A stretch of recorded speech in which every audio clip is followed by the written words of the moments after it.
Okay. You gotta listen to these. The pathogen spreading through Mother Base. You've seen everything we've got on the outbreak. What's your opinion?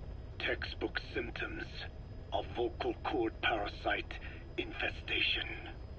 And judging from this casualty list, it is the Kikongo strain, meaning a breed of parasite that triggers symptoms upon detecting pronunciation specific to Kikongo. So our Kikongo-speaking staff are at risk? Quite so. He's right. All the victims do speak Kikongo. So they can survive if they just use another language? There is no guarantee. You're only dealing with the Kikongo strain. Other language strains may be present. You well know he was teaching them languages from all over the world. The Devil's House. Nzoya Badia Bulu.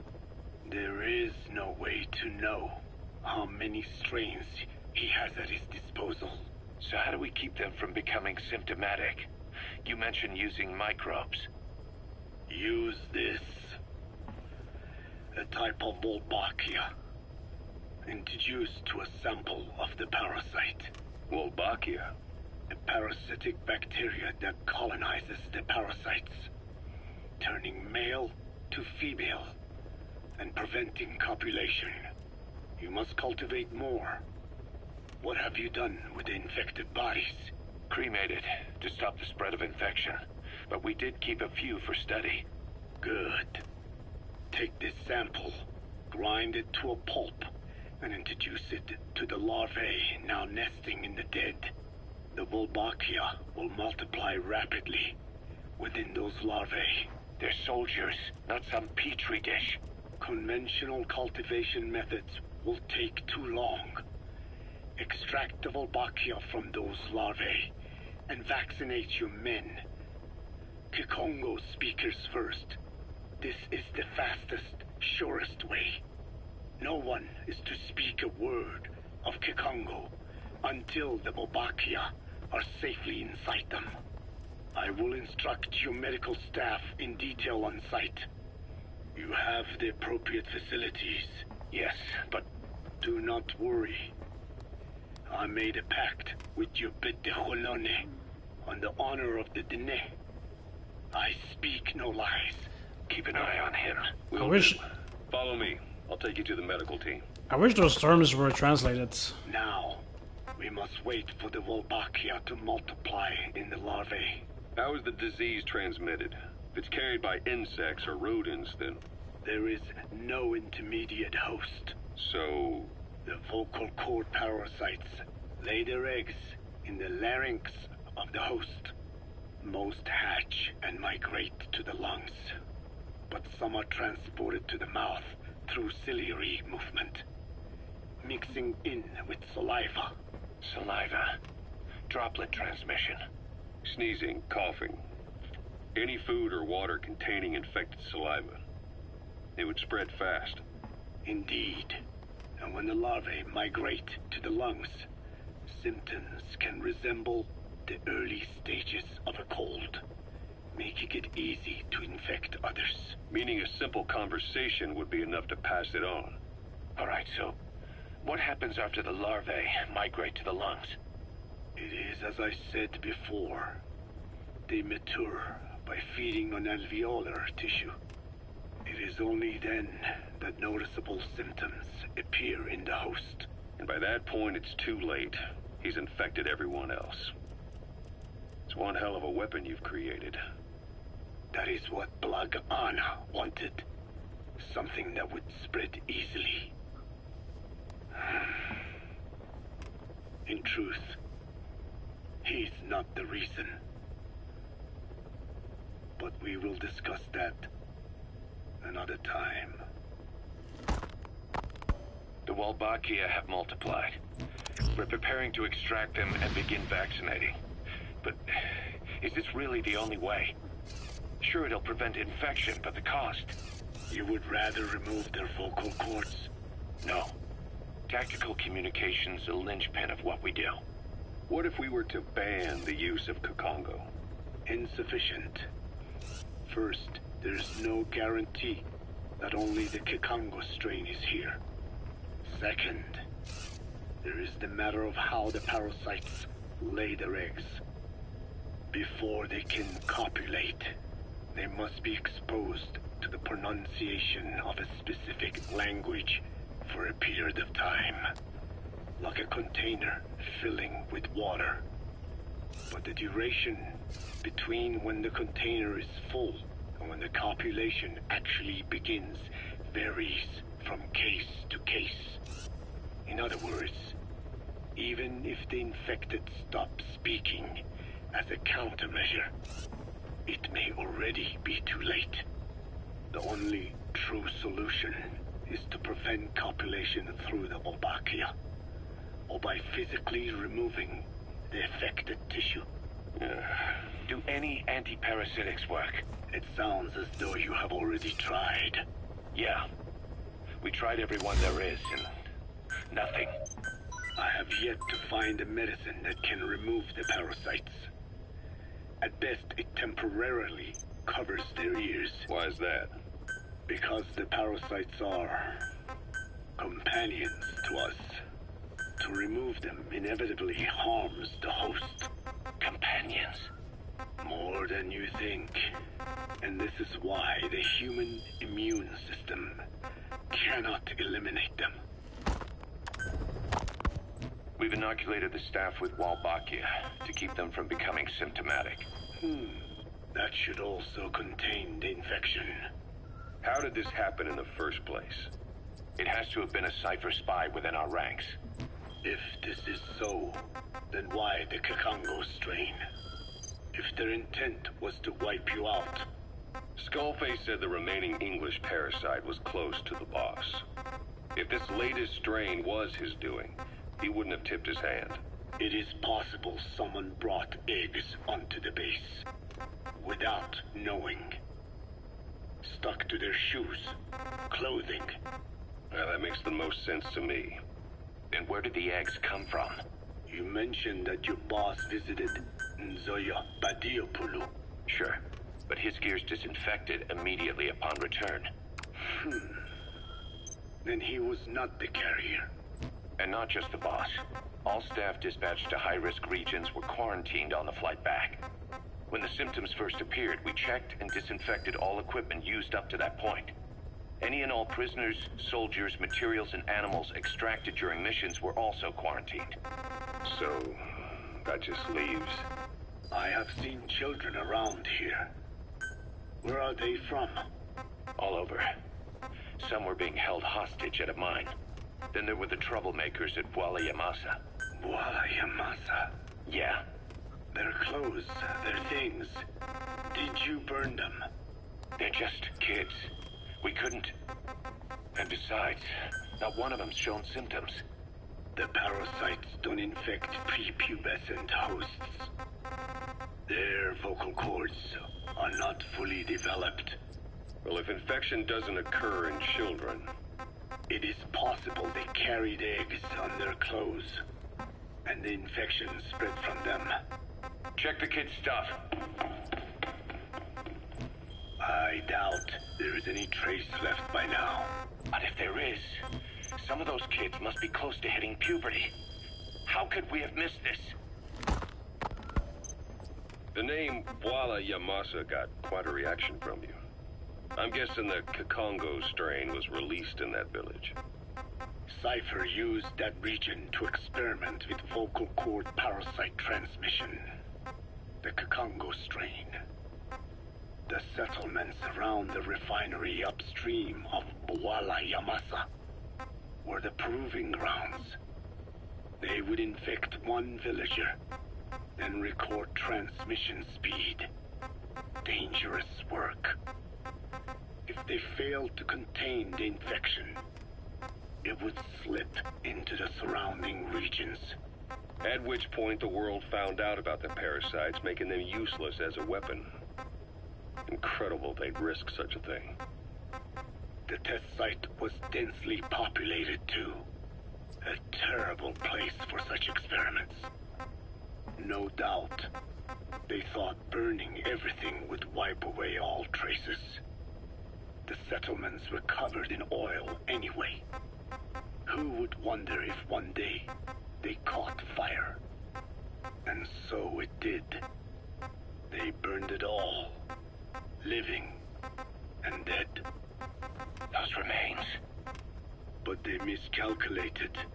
Transmission speed was far faster than anticipated.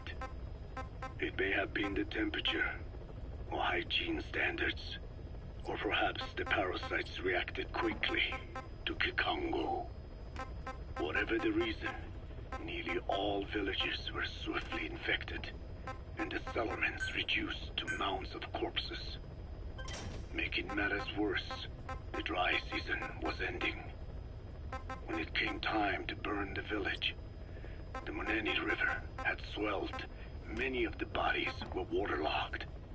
Meaning they didn't burn completely. The corpses still contained viable eggs, and the larvae washed downstream. And when the people downstream drank that water, That marked the end for Bwala Yamasa. I learned all of this at the mansion. I warned him of the risk of eggs getting out. And? We are prepared for any eventuality. I get it. Putting the oil field back online. The oil leaks, saner. They plan to pollute the river, prevent the spread of infection. But the oil flow was stopped, and downstream the people of Masa village started using the water again. The PF soldiers deployed at the village were locals, spoke Kikongo. They were infected, and the kids survived. I've heard enough. And who stopped the flow of oil? Don't. We did. That confirms it. The source of the Kikongo strain infection was Masa village. And the children brought it here. It is no one's fault. There is no blame to be cast. The parasites, they were tested in other regions? Their physiology requires that they be tested under varied conditions. Another test site was in Afghanistan. So it was the parasites there. Both the Pashto and Tajik languages are spoken in the mountains of Afghanistan, and population density is low. Ideal testing grounds for how accurately the parasites target only the specified language. It is also relatively easy to prevent the spread of infection. And the results? The first test, I am told, was a success. Once the Pashtun Mujahideen were infected with the Pashto strain, they were all but wiped out. The Hamid fighters at Smasei Fort. It was doubly successful. No Tajik Mujahideen or Soviet soldiers became symptomatic. So the parasites proved to be effective. What about the second test? Also supposedly a success. The Pashtun village was the target. However, the original aim was to obtain samples of the infected. In this, they failed. And the village? The Soviets enacted a standard scorched earth operation. That must have been the village where Malak lived, before being held captive at La Marjate Palace. Having had more time to think on it, the details shared with me may have been false. They are madmen who would do anything to cover up the truth. They certainly seem to like tossing their problems in the fire. As a boy, Skullface's life went up in flames. Perhaps that is what fuels his fixation with fire. Your Wolbachia stopped the infection all right, but I still don't get it. How can a few bacteria change males to females? I know they're only bugs, but... It is not such a rare thing in the natural world. Many insects and nematodes are infected with Wolbachia. But why? They nest in the cell cytoplasm of the host, even in the egg cells, with the result that the offspring are born infected. Mother-to-child transmission. However, Wolbachia cannot nest in sperm because they do not have cytoplasm. So even a successful infection of a male ends after a single generation. This means the Wolbachia must resort to maximizing the population of infected females. Sounds like an ethnic cleansing campaign on a tiny scale. Gender change from male to female is their survival tactic. So more females means more Wolbachia carriers, so it can keep thriving in the following generations. But the parasites in a human host are supposed to be a mating pair. If there's no male, there'll be no offspring at all. It's killing itself. Slow down. This tactic is intended for environments where a single male can copulate with multiple females. Originally, the Wolbachia did not infect the vocal cord parasites. I created a mutated strain, modifying the Wolbachia so that it could infect monogamous pairs.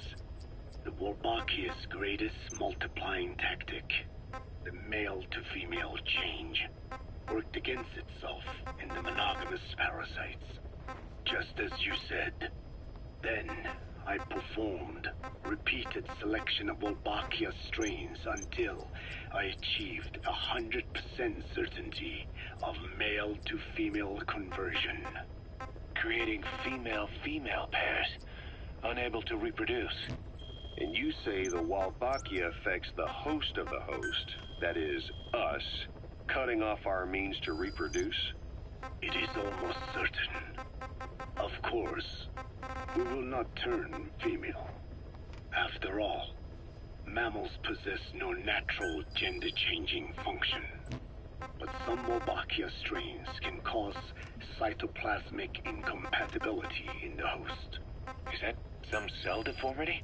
Put simply, it means the altered sperm of infected males kill the female's egg on contact. And that's happened to us? Yes. And yet, what occurs in humans is not just simple CI. To date, there are no cases of Wolbachia affecting humans. The fact that this strain causes this effect, is it the vocal cord parasite's affinity with humans? I do not know enough to say for sure. So the parasite warps the host. Reminds me of what Skullface said. It is the way of all organisms to create their own optimal environment.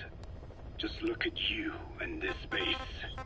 Organisms that cannot do this are doomed to extinction.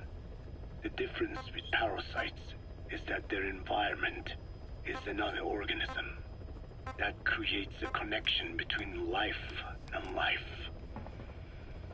Parasitism, symbiosis, or death. In this way, the host too is challenged to adapt.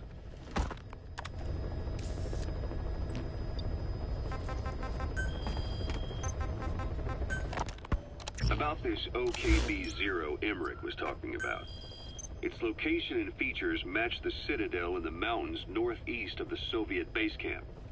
Built during the time of Alexander the Great, it was left in ruins following one of Genghis Khan's campaigns. Its occupants changed time and again due to war, and it was expanded on more than one occasion. Ultimately, it fell into the hands of the Soviet philosophers. The Soviet army was using it as the headquarters of its Afghan invasion force. But it would seem that Skullface's connections with the philosophers gave him license to develop Sahelanthropus there. And that's what Emmerich was doing at the place, before he got the axe.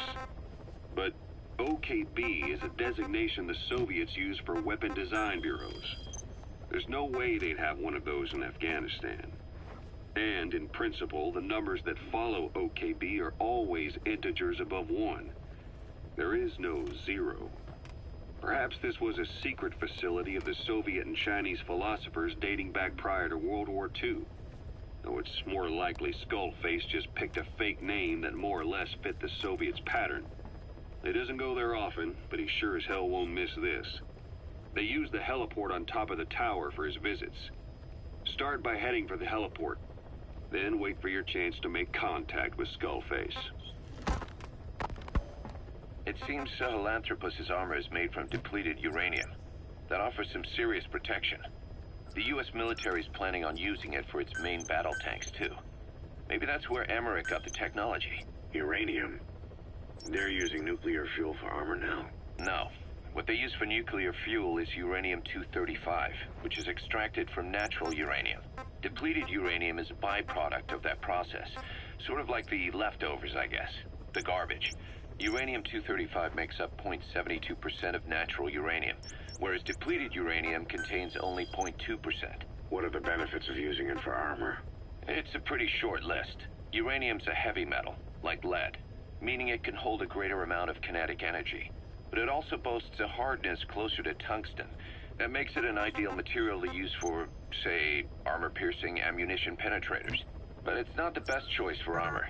Its volume is less than that of ceramics, but for an equal weight, you could end up with less protection. So why use it then? According to Emmerich, it came down to him being unable to source ceramics technology from a manufacturer.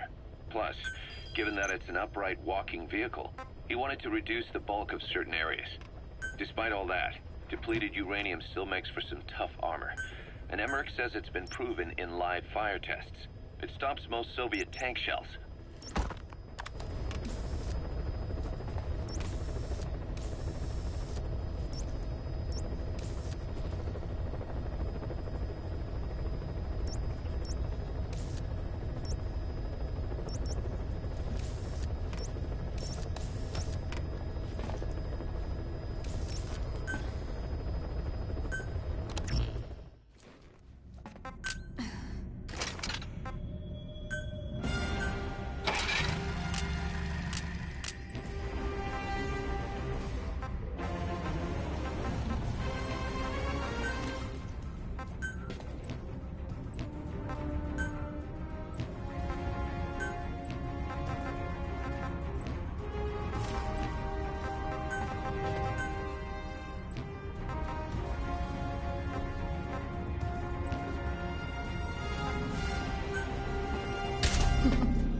Pashto English interpreter operating in that area.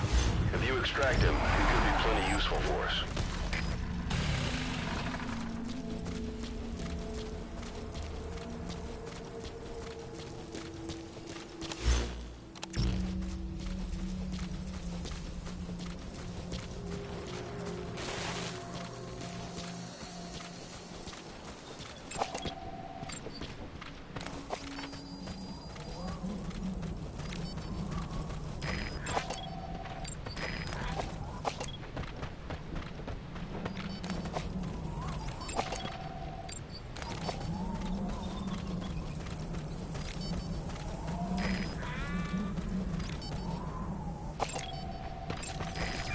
That's the target.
Coming too. Roger that.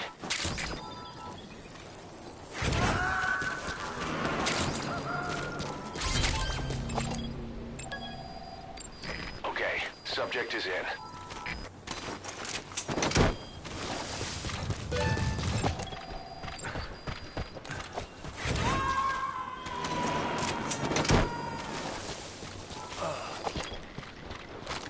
Subject on board.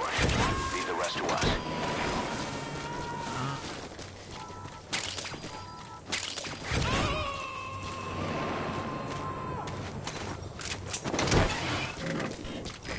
Extract him.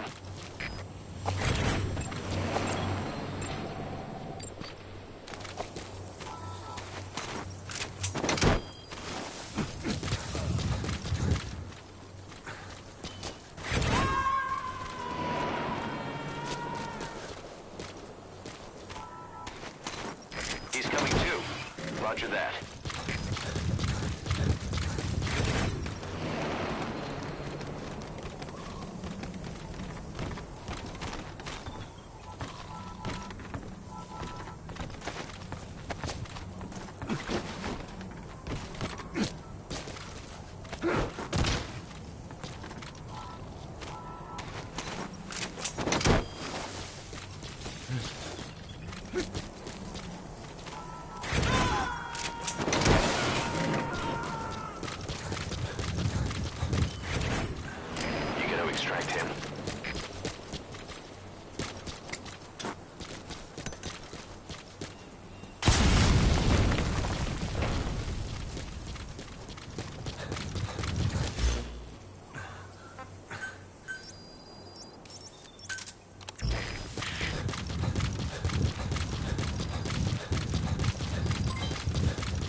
two. Roger that.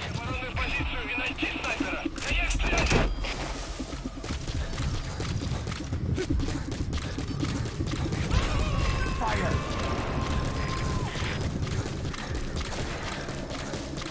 You gotta extract him.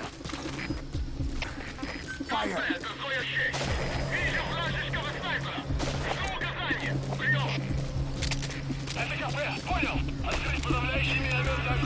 Fire at will! Огонь! Огонь!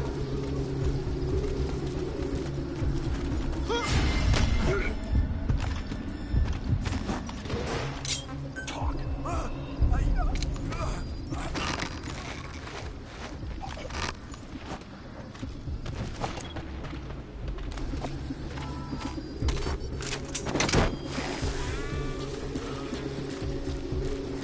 Fire!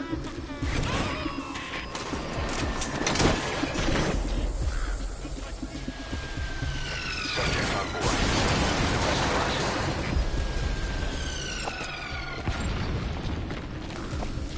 Огонь! Fire!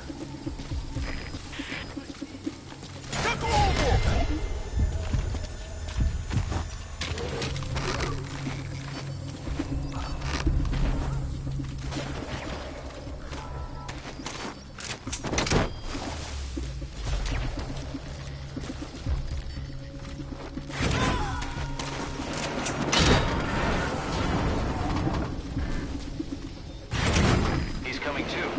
Roger that.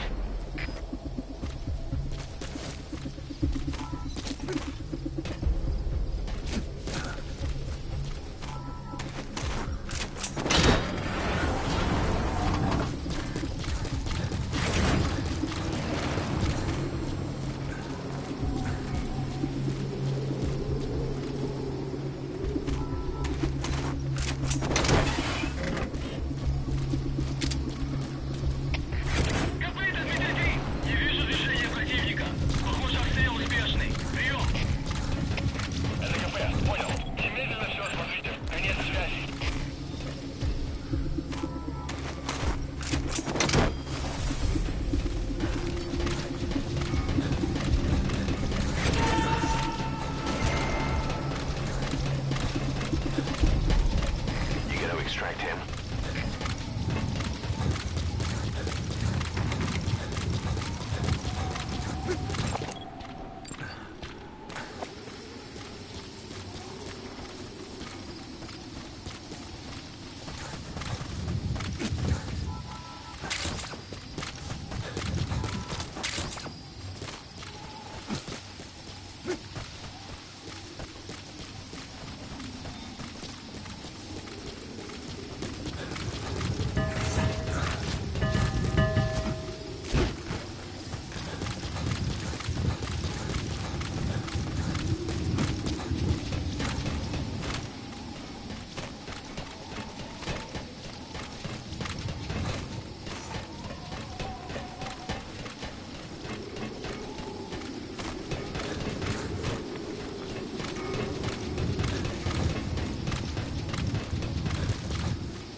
Subject on board. Leave the rest to us.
subject on board. Leave the rest to us.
Code Talker, what are the metallic archaea?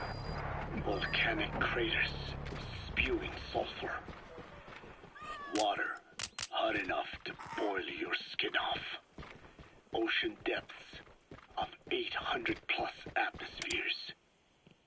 Wastelands radioactive enough to kill you where you stand. There are groups of organisms that survive this fight. No, because of living in such environments. I've heard about that. Extremo something. Extremophiles. By selecting certain species, then subculturing and repeatedly modifying them, I created a metallic offspring of pure archaea. They subsist on metals rather than organic matter. And some of them even consume uranium? Yes. Uranium enrichment archaea metabolize only uranium-235. As a result, they produce weapons-grade enriched uranium. How is that possible?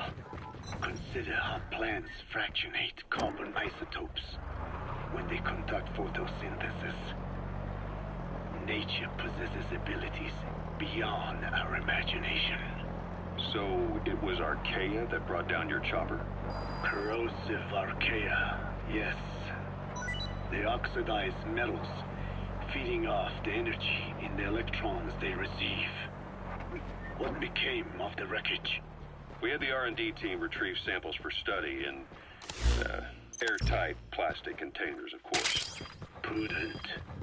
We shall extract archaea from it in good time. They should help you fight back against Blagana. Any chance we could start now? It doesn't have to be a lot. I might just have another use for them. If it's only a small amount you need. That's fine. I'll get the R&D team to assist. Let's go. South Africa was previously suspected of developing nuclear weapons. It already had a conspicuous presence at the UN because of apartheid and its armed expansionism. But when neighboring Angola and Mozambique became socialist countries in '74, South Africa felt hounded into a corner. So it accelerated its nuclear program to protect itself. 3 years later, the Soviets discovered a test facility, and 2 years after that, an American satellite observed a flash in the southern Indian Ocean. It said this was South Africa conducting a nuclear test with the help of a certain ally. Skullface used the situation in South Africa to get this ally to lend a hand. They both wanted nukes, so it was a mutually beneficial relationship. On the surface, anyway. I figure South Africa started getting serious about nuclear weapons production in '75. In '74, the government was still able to get by with bluffing that it had a nuclear arsenal. But the year after, word spread that an independent armed group in the Caribbean was crushed by Cypher for possessing a WMD. That's right, boss. What happened to you and your men was the reason South Africa decided to push ahead with nuclear development.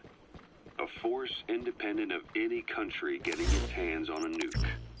That was a threat to the existence of countries everywhere. It wasn't just South Africa. Your presence pushed a lot of countries to get nukes. The world was scared of you. You were a threat to more than just the Cold War. If nations are gears in a machine, you had the power to smash them loose. The world grind to a halt.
Snake, are you okay?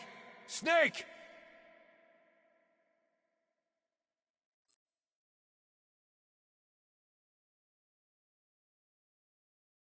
Yeah, let's continue. Okay.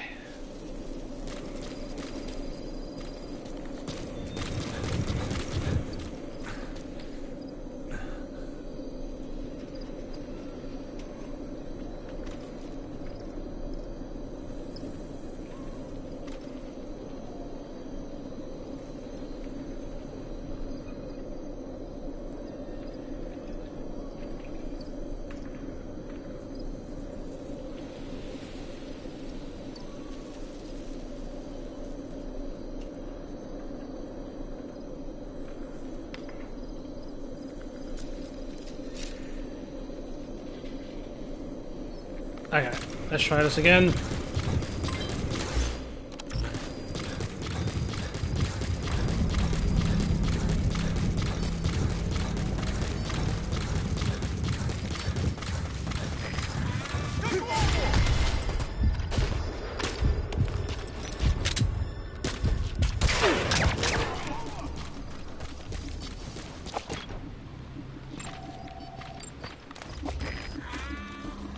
Fire!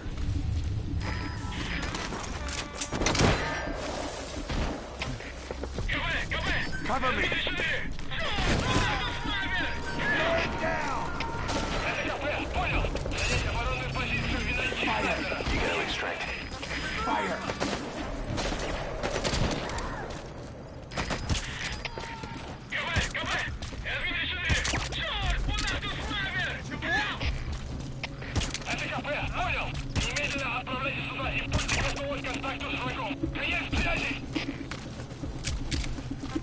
Fire!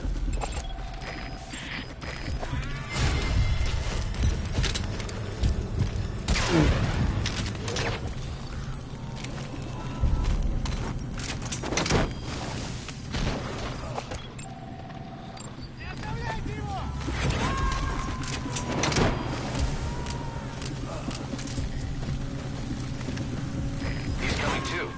Roger that.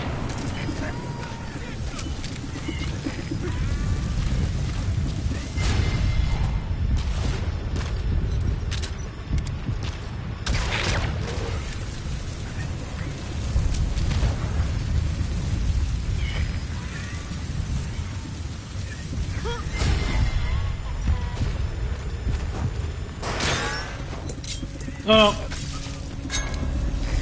that was a misclick.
Their anti-air radar?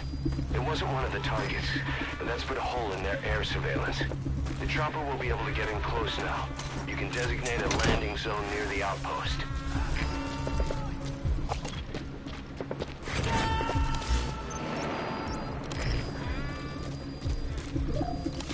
Subject on board. Leave the rest to us.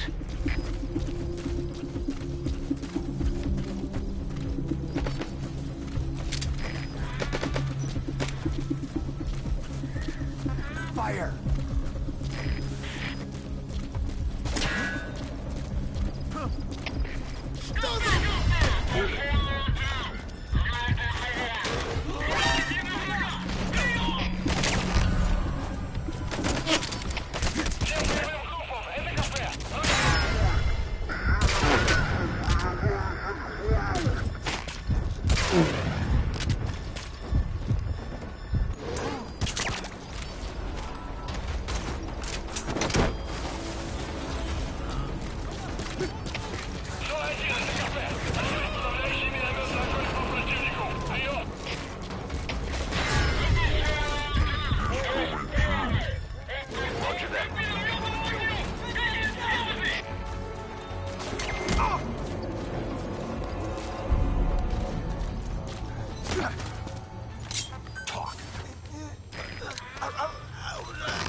Extract him.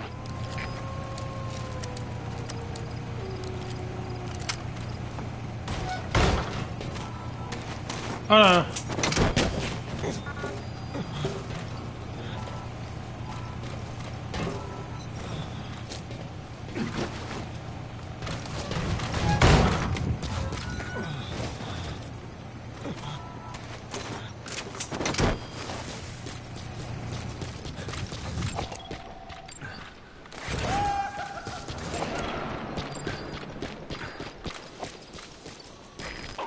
Subject is in.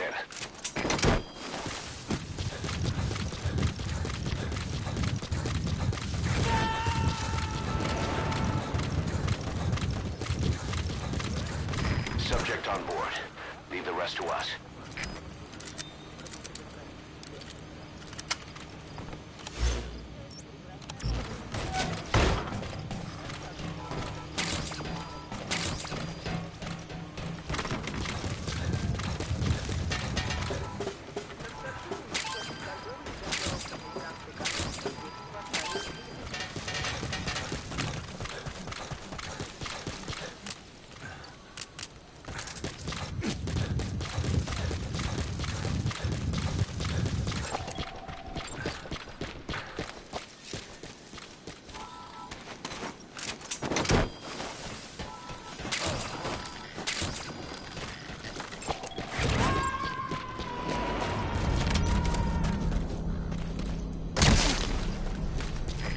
coming too. Roger that.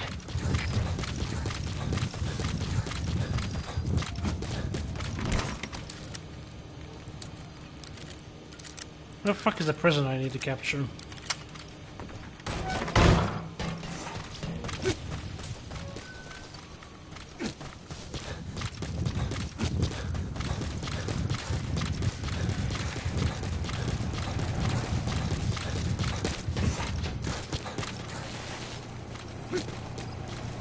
Quiet.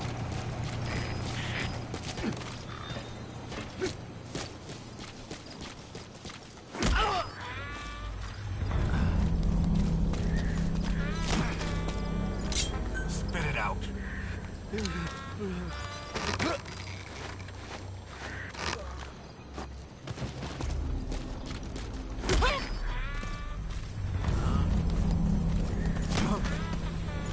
Speak.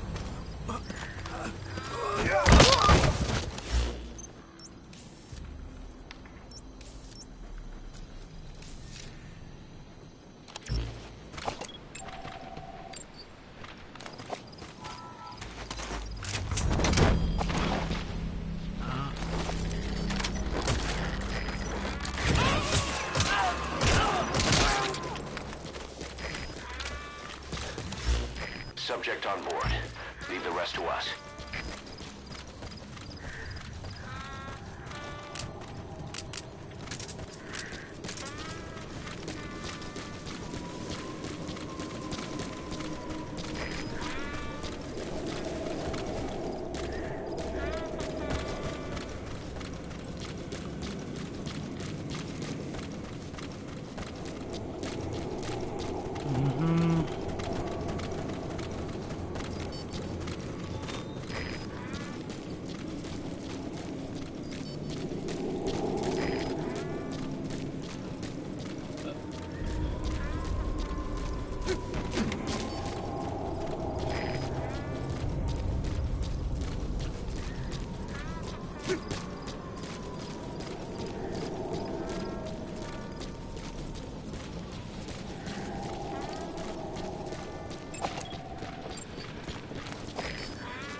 Speak.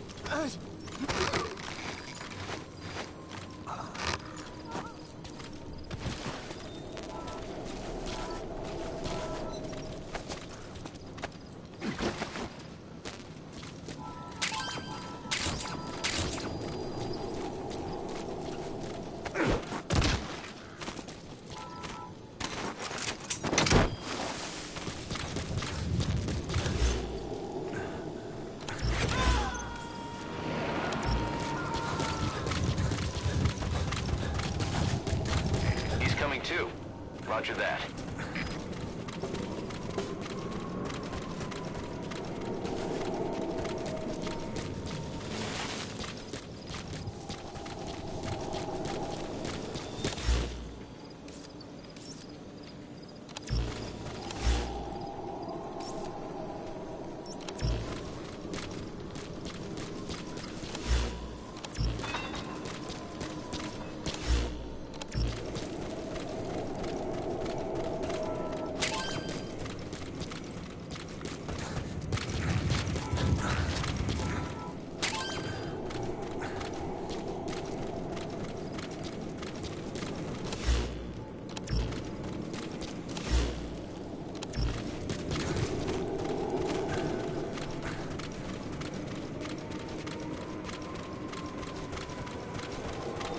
Where the fuck is the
God, this area is big.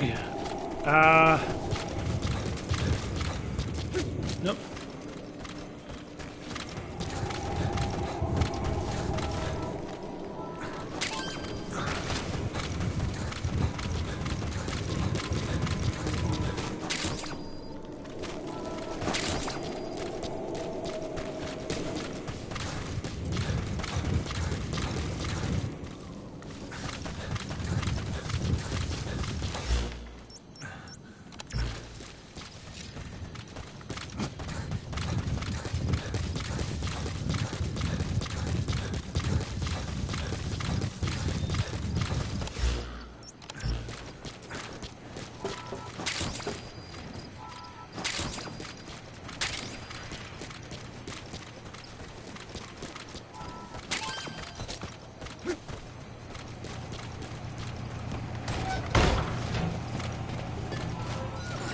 That's the target.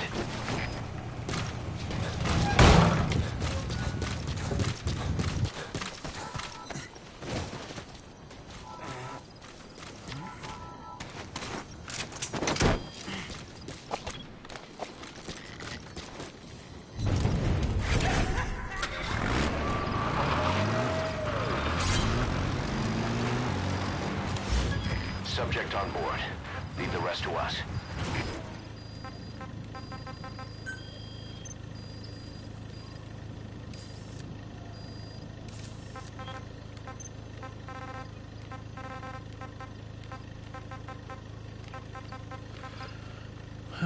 Oh, that's another prison extraction down there.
Trying to see if I can. I think that's the Big Dipper, right?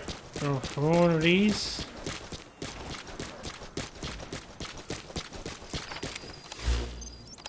Nope. That will be in this direction.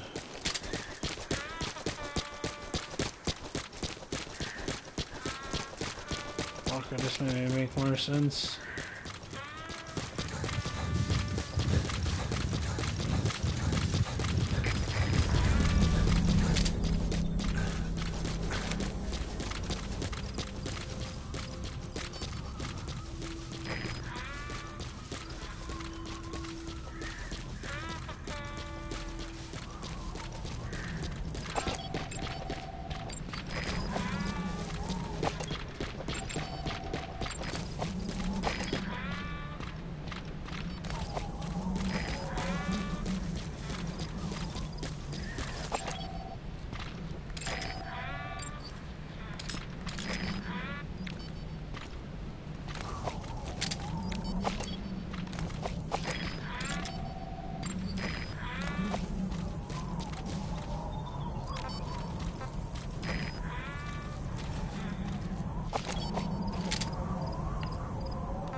extract him.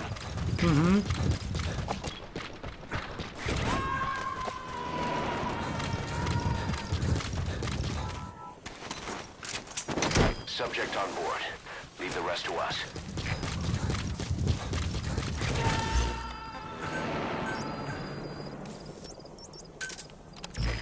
You gotta extract him.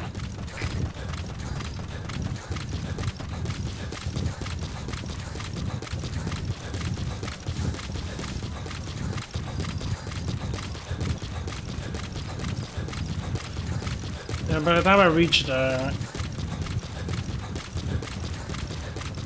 By the time I reach it... by the time the vehicle comes, I'm gonna reach it. I'm gonna be going from the above as well.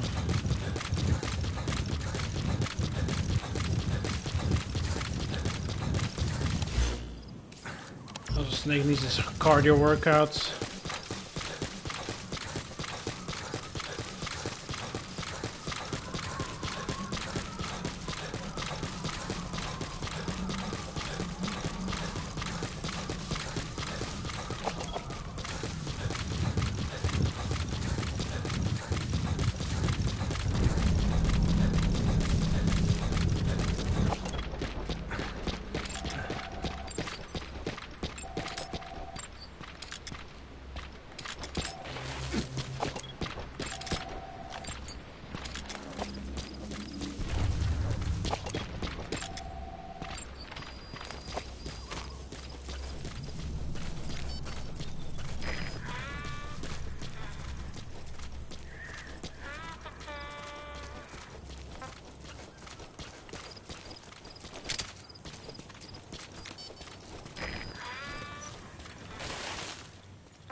Fire!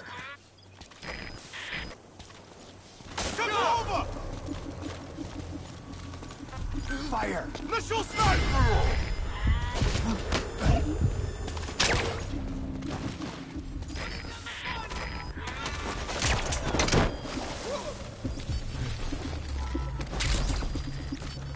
Fire!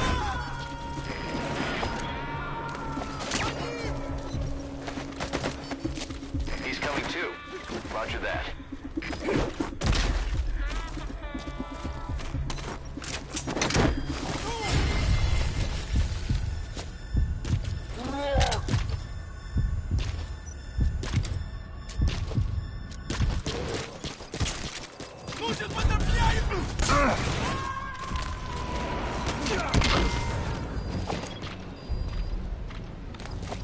Subject on board.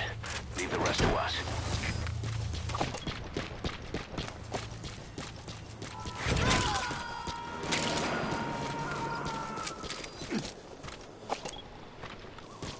He's coming too. Roger that.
Donkey.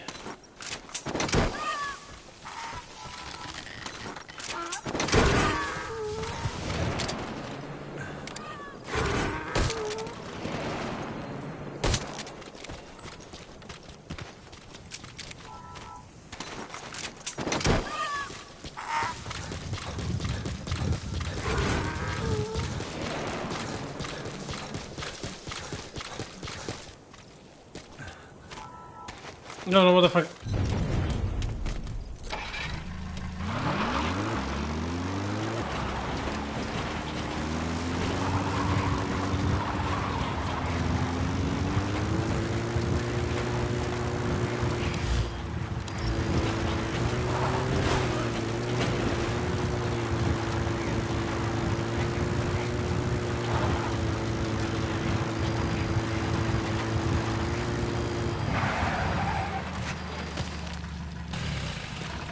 boss, get down. The enemy sniper. Stay low and crawl along the ground. That should enable you to sneak past enemies.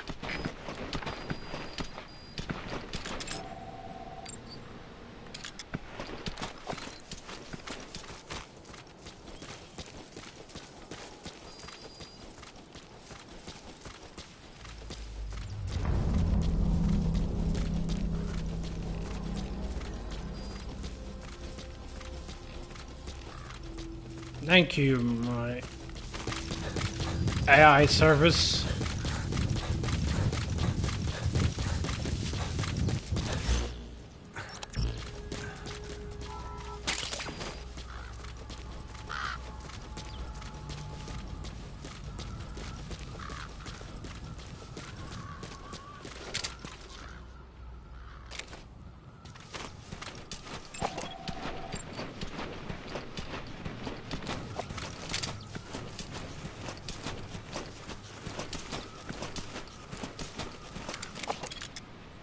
He has a helmet.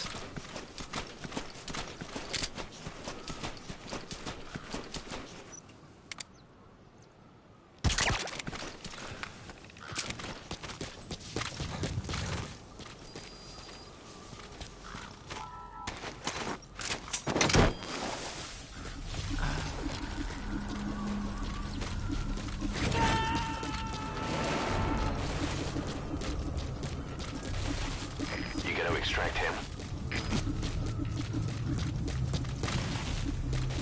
For fuck's sake, I thought I can climb up here.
Spit it out.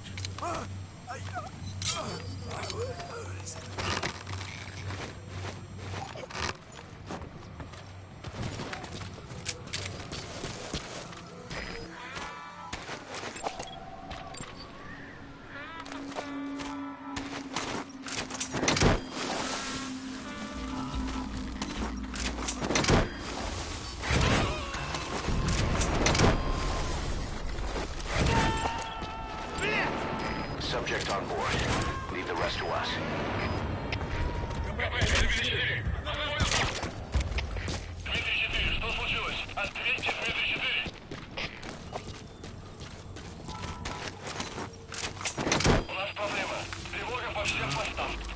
Просто не шевелись! Мы тебя сейчас снимем!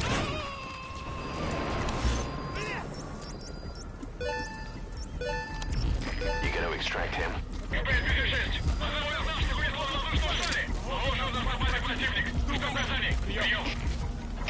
Это КП, понял. Всем боевым группам проверить окрестности. Избавиться от чужака. Конец связи.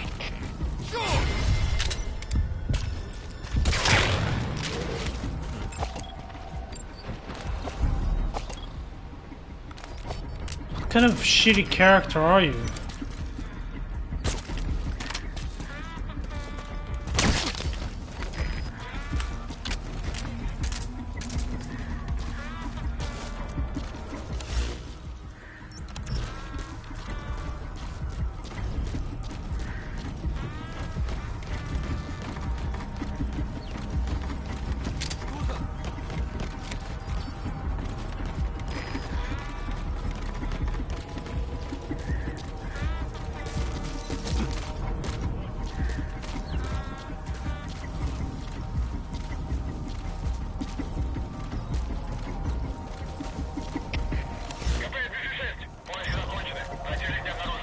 ЛКП, понял. Будьте наготове. Конец связи.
The fuck? Subject on board. Leave the rest to us.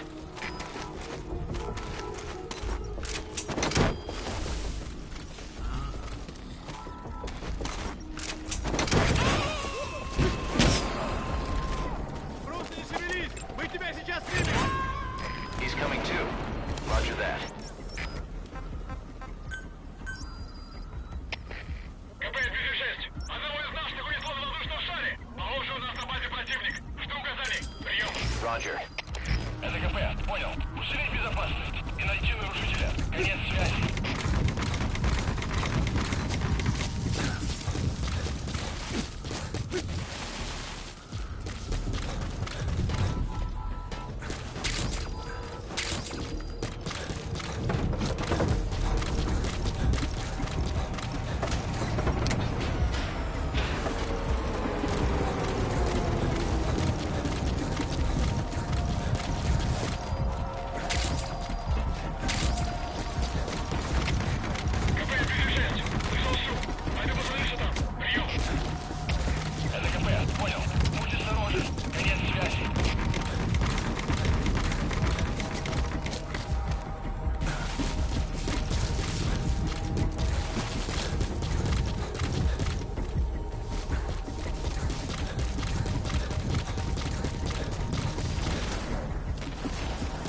What would I need extra? I have like 4 more.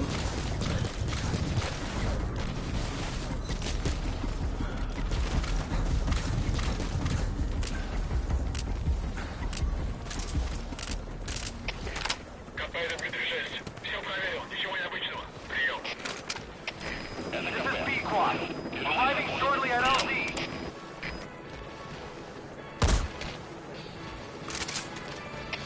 Всем боевым группам! Это КП! Все огневые силы против вражеского вертолета! This is B-Quad. On station at LZ. Nice.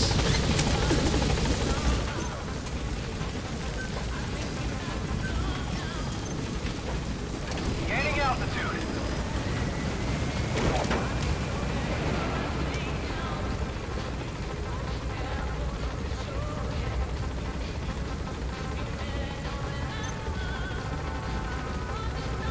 Departing. Whew.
Okay, we're gonna go and take a shower in the game. And from there we can start the final two missions. I'm not the final, the next two missions.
Boss, thank you for putting an end to the epidemic.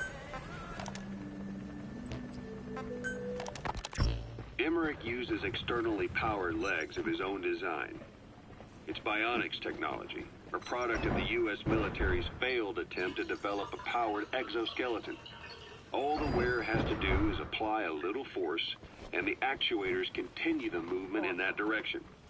But his legs are unique. Instead of using a hydraulic mechanism, the actuators run off metallic archaea. That increases the actuator's reaction speed and also enables him to lock and release the joints at will. The legs are a nifty little gadget, but they have two clear weaknesses. First, they're dependent on external power, maybe because he built them knowing he couldn't leave his lab. There's no internal battery. That's why they won't work if they aren't plugged in. Second, and this is more than just a weakness, the legs are directly connected to his bones. Could be to minimize signal loss in the order's output to the legs and the drive response from them.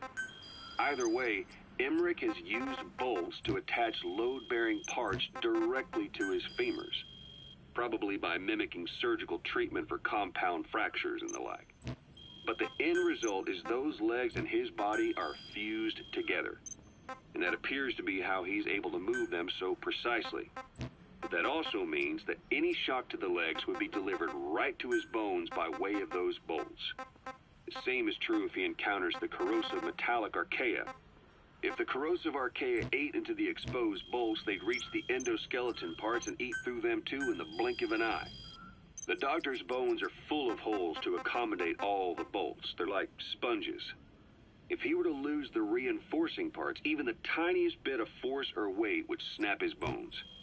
So when I dangled those corrosive metallic archaea in front of him, he realized straight away what would happen. Life wouldn't be worth living if he lost those legs of his. I'd bet that is what the doctor fears the most. I just helped him imagine what it would be like. Thanks to that, I got the information we needed without either of us getting hurt. You know how he is. He's probably already over the shock. The better you know your adversary, the easier it is for you to get information from them. And vice versa.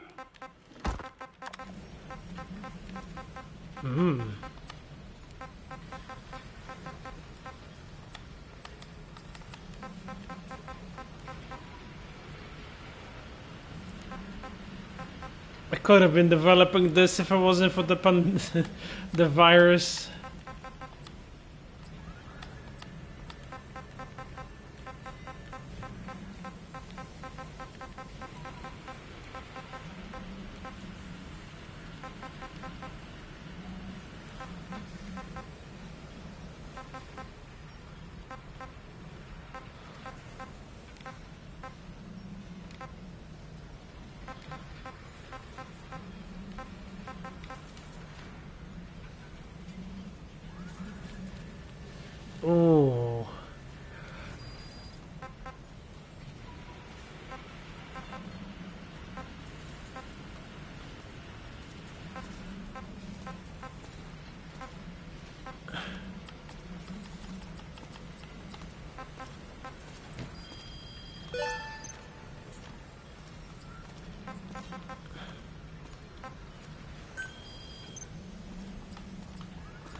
Yeah, that's like a new one that just popped in.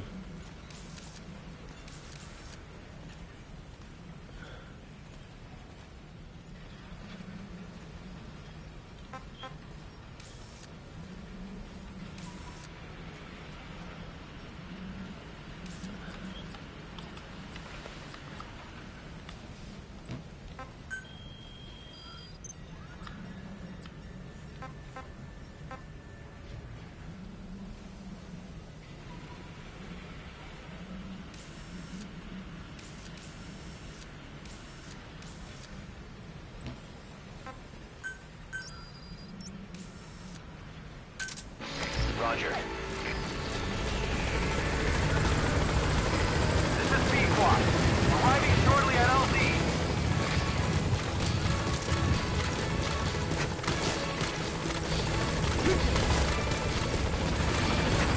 This is B-Quad. On station at LZ.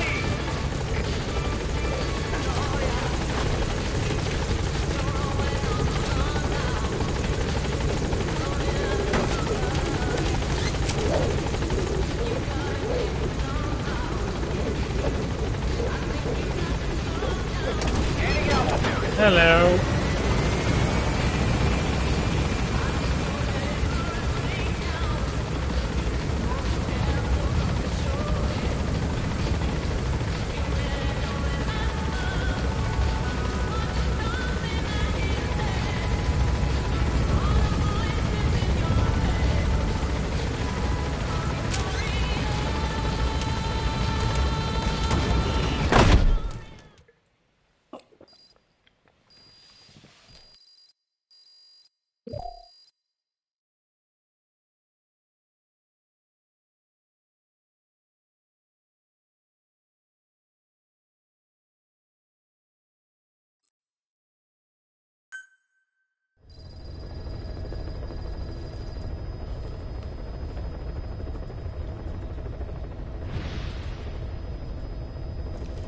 What are these gloves?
Wait, what happened to my support stuff, huh?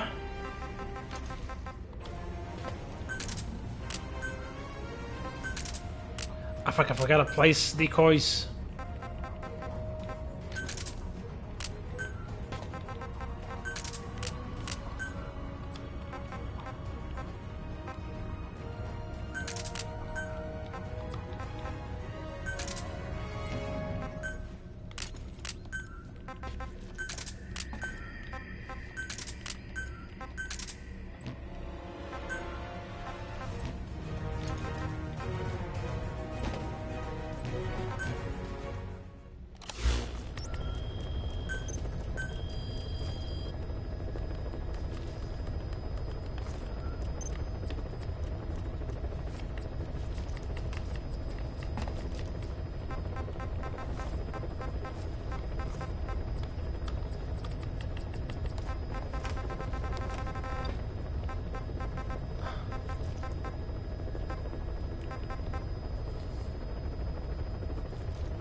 Ah.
Ah.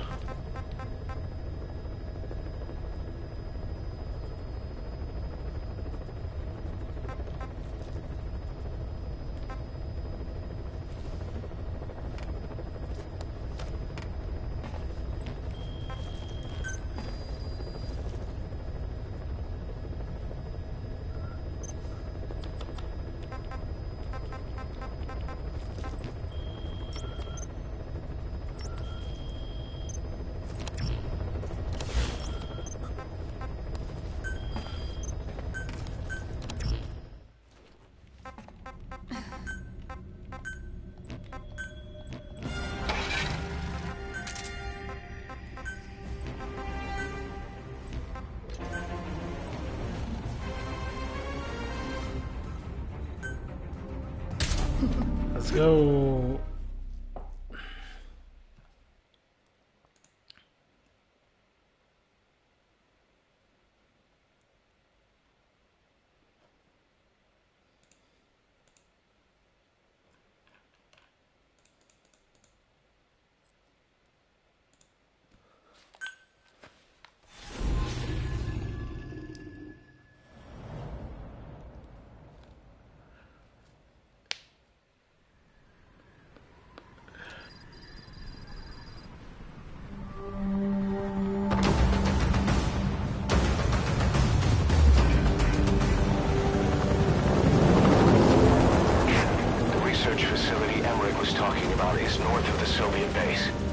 That's where Skullface is keeping Sahelanthropus before setting it loose in Afghanistan.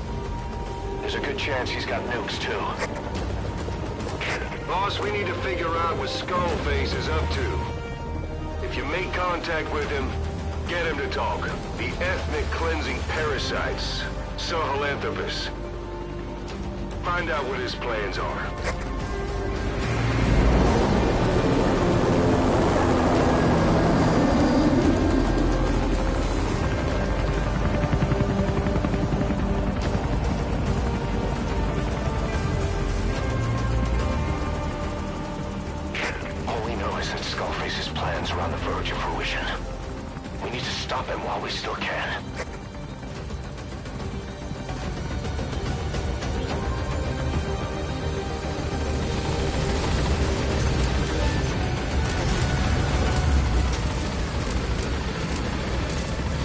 Wait, why did he give me the bionic arm, not the other one? For fuck's sake.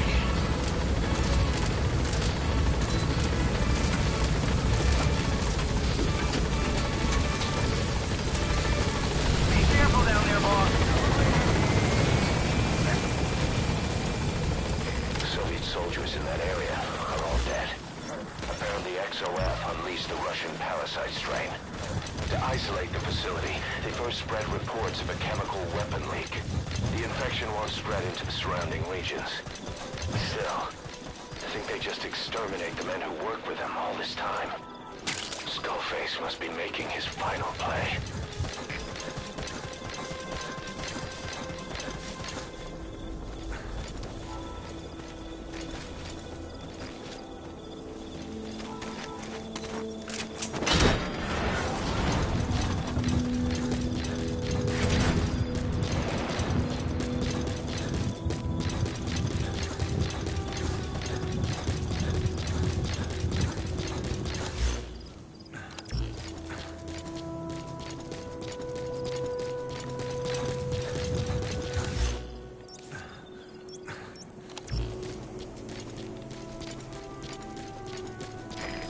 snuck into the cargo on board the chopper. His idea of an escape attempt? Who can say? We'll think of how to deal with him later. Snake, do you read me? I know more than anyone about OKB-0 and Sahelanthropus. Boss, I've made up my mind. I want to be of use to you, not him. Let me work to pay for what I've done. I'll prove it, that I've always been your ally. Boss, I'll be focused on coordinating backup here at Mother Base. The chain of command is still in place. If you have orders, give them through Miller as usual. Skullface is in OKB-0. Start by making contact with him. The facility itself is under the control of XOF, Cypher's Strike Force. We have no hard data on their force strength, so your judgment in the field will be key.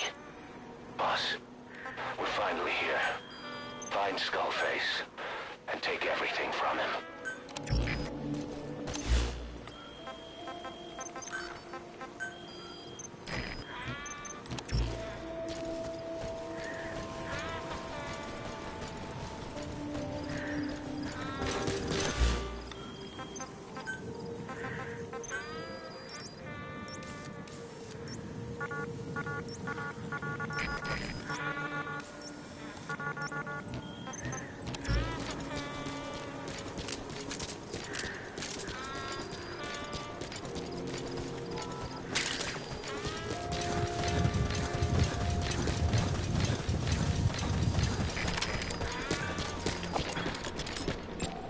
XOF has occupied the facility. Skullface must be close.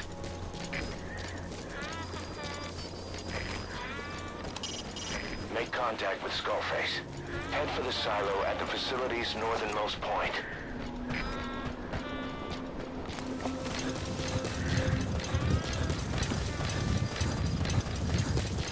Boss, get down. The enemy sniper. Stay low and crawl along the ground. That should enable you to sneak past enemies.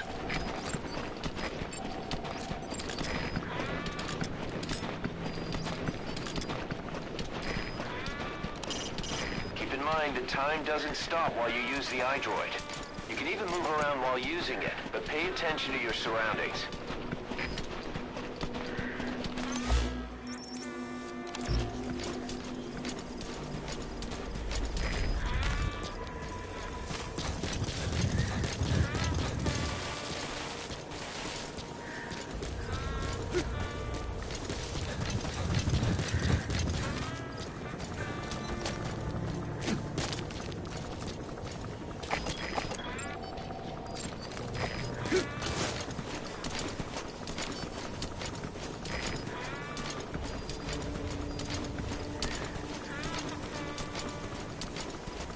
I think I'm just gonna sneak by with them, you know.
Gates to go.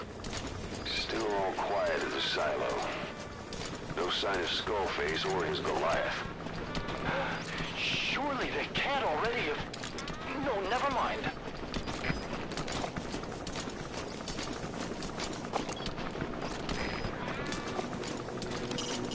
Make contact with Skullface. Head for the silo at the facility's northernmost point.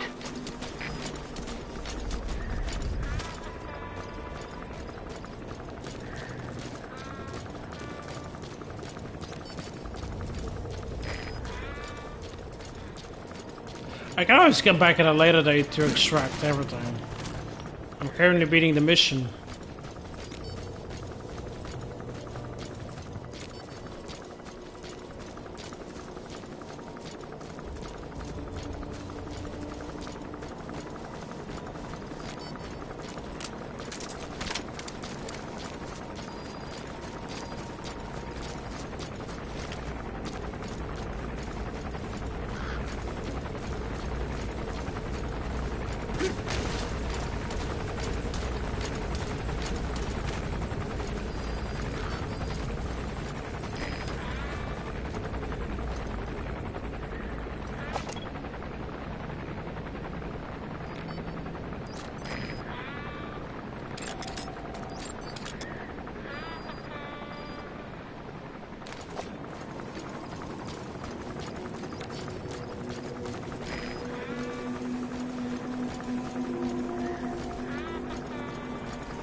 I just became curious if there was something here.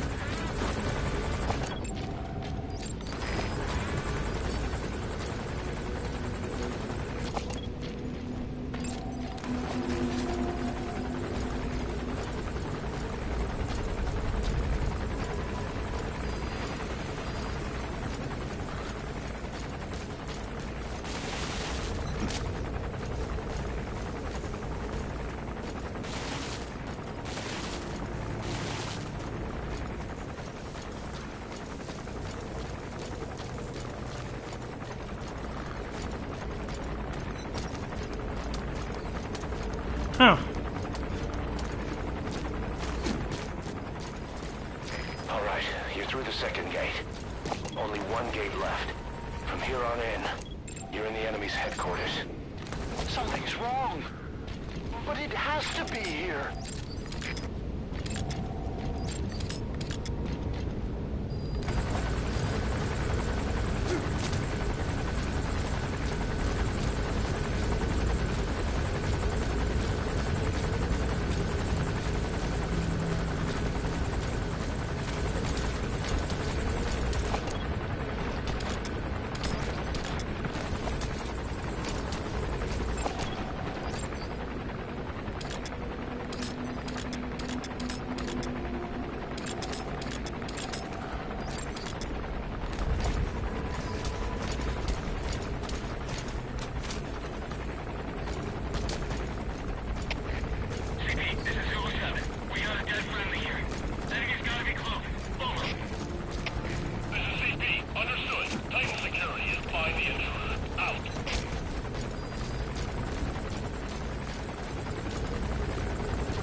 What the fuck, Snake?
Come on.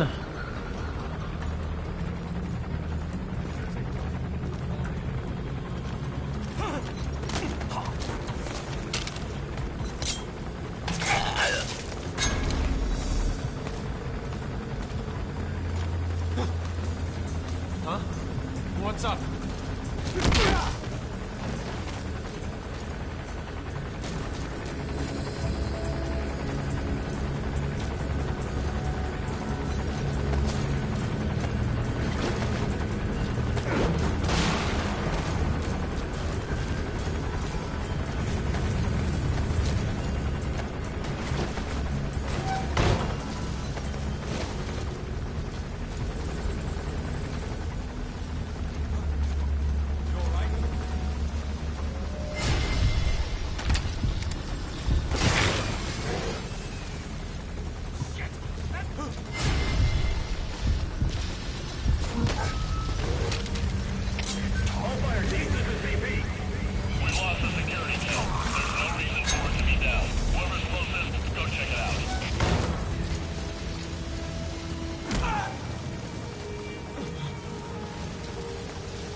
This is not how I expected things to go. Come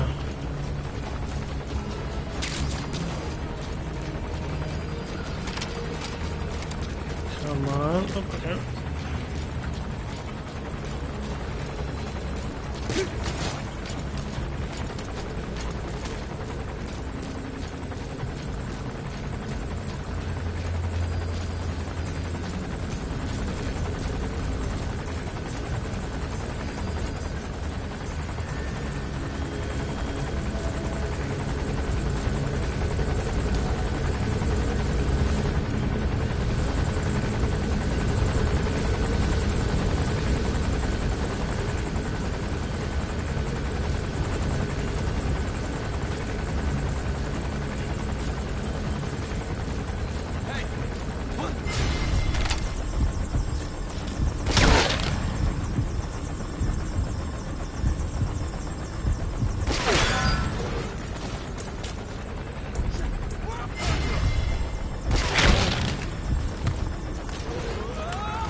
Perfect.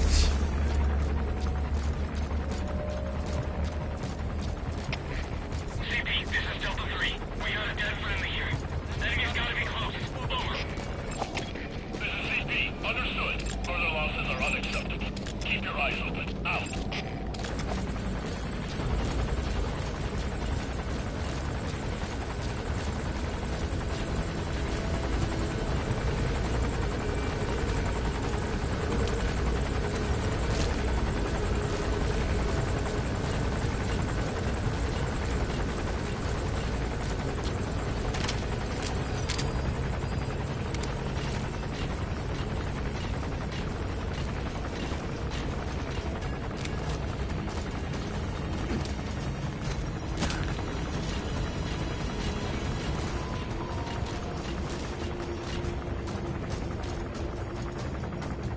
I got his blinds.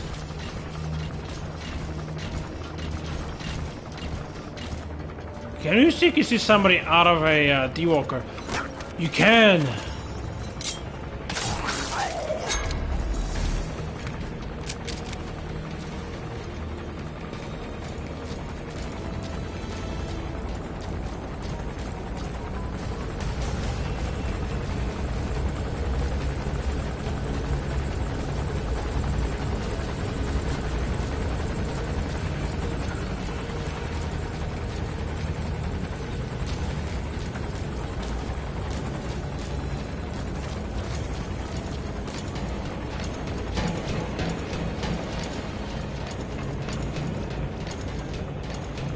I know it's a serious Metal Gear Solid moment because it has these stars. After you. His ride has arrived. Don't let Skullface get away. Stop him at the heliport. Fuck, I should have brought a sniper. Boss, can you see the heliport? Skullface is right there. Make contact with him and make him talk.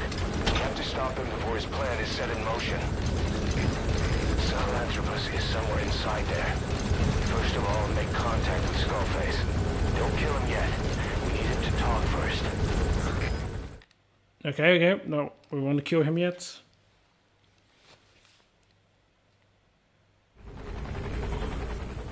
Okay, I should have brought a sniper rifle for this mission, as I'm pretty sure this is going to be a cutscene and then to be continued into the final mission, or the next one.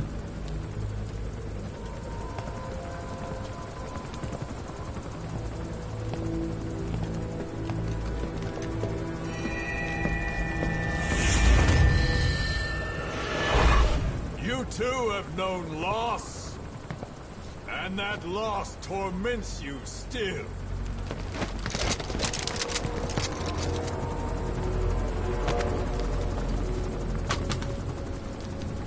You hope hatred might someday replace the pain, but it never goes away.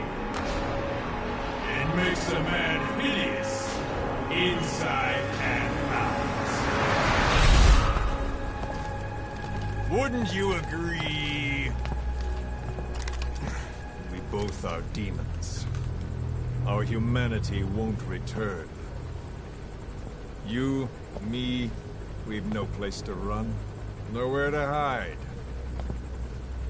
And that is why I'll show you my demon. Follow me, big boss.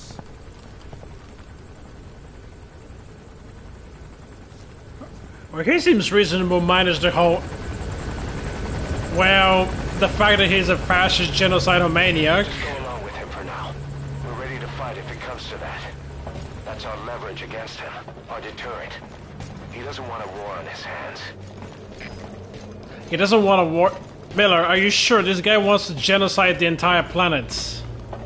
Whatever the Navajo told you, it's just one possible solution derived by Cypher. My will is different.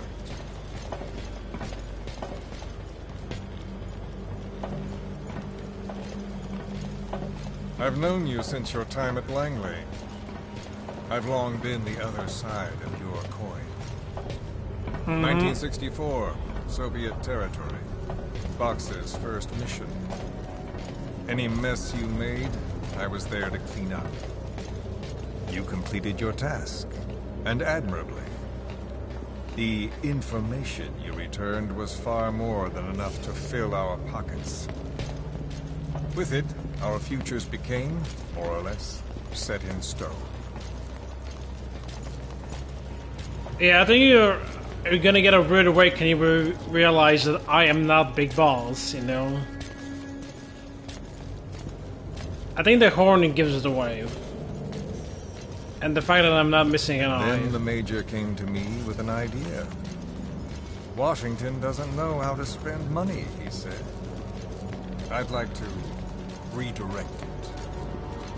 His goal was an organization dedicated solely, covertly, to supporting America. Cypher. You know the rest. To him, it was mourning the loss of his friend. Or rather, an act of revenge on the world, but America most of all.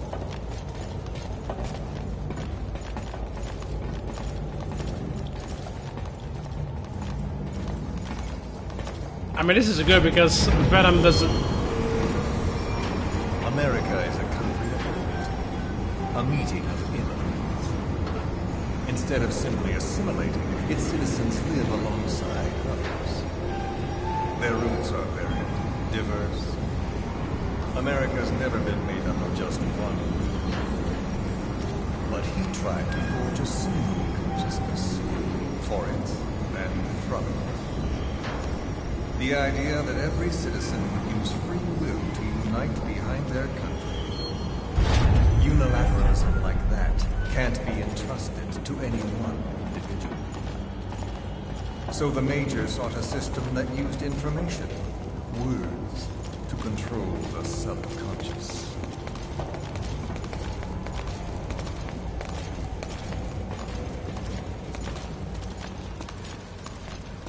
Wish I extracted that.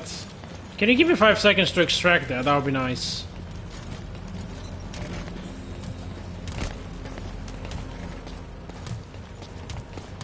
Hey, why are you just like the Lone Ranger? You never explained that.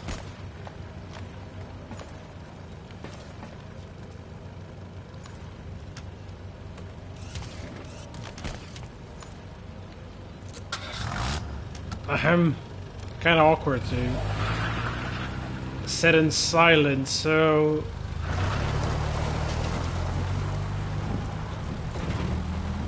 To unite America and the entire world.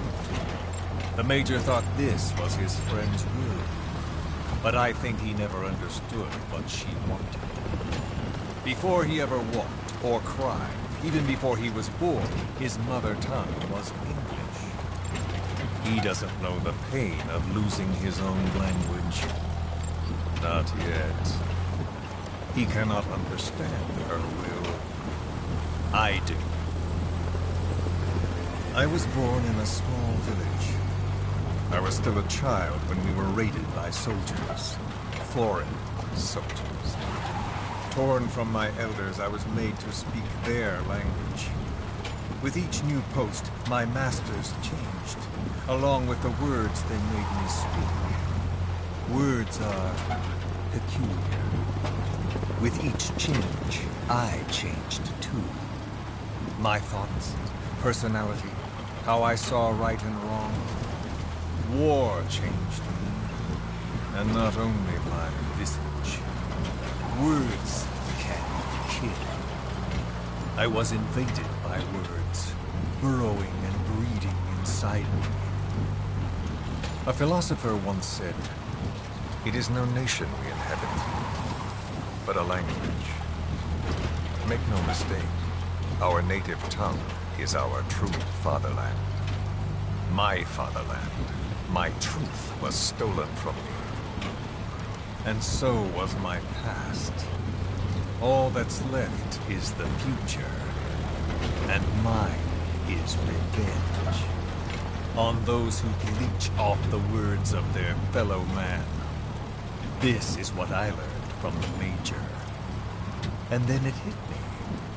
It was he who should feel my wrath. He and the code he chose as basis for control. Language codes, information codes, beamed all around us, genetic codes spanning history. By controlling the codes, Cypher Zero intends to unify the world. Codes implanted into our heads, sucking our minds dry as it spreads from one host to the next. A parasite upon this earth, that is what Zero is. As one born into this world he's afflicted, I hold him responsible for killing my freedom. Killing all traces of my past. Killing any promise of a future. We are all but dead men forced to walk upon this earth. A world reduced to zero. Cypher plans to use its codes to control the world. They think they can. And the mother tongue of all those codes is English. The word became flesh. The final parasite. It knows English. An English strain of the vocal parasite. I will exterminate the English language. Kinda based. I'll rid the world of infestation. All men will breathe free again. Reclaim their past, present, and future. This is no ethnic cleanser. It is a liberator. to free the world from Zero. Let the world be. Sans lingua franca, the world will be torn asunder. And then it shall be free. People will suffer, of course. A phantom pain. The world will need a new common tongue. A language of nukes. My metal gears shall be the thread by which all countries are bound together. In equality. No words will be needed. Every man will be forced to recognize his neighbor. People will swallow their pain. They will link lost hands. The world will become one. This war is peace. Oh, we're getting a musical number. Nice. Okay, again, you're kind of missing the... You're gonna be a rude awakening, my friend, because... You know, I'm not boss. I'm just a helicopter pilot.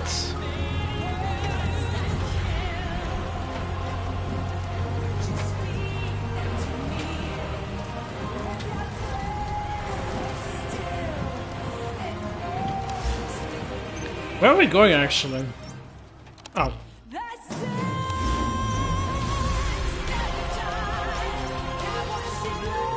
Oh, I see where...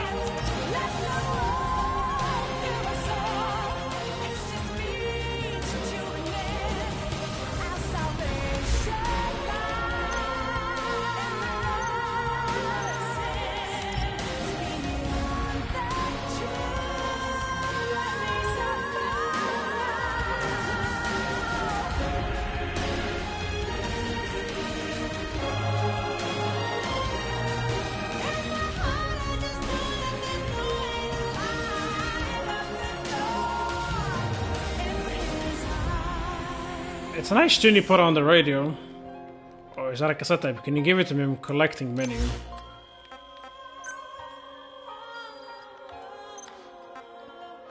So this is my collection. I actually didn't know that was from a song.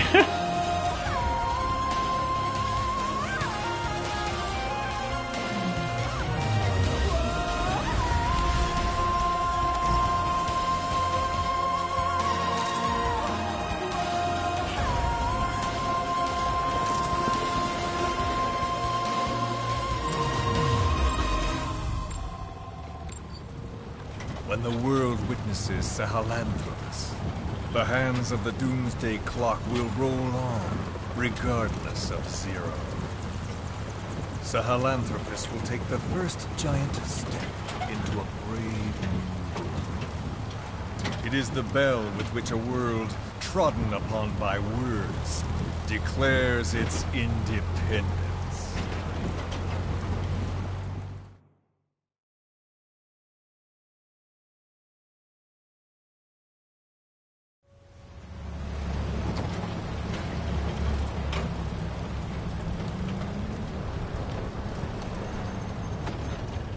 Yeah, that could have been a cutscene.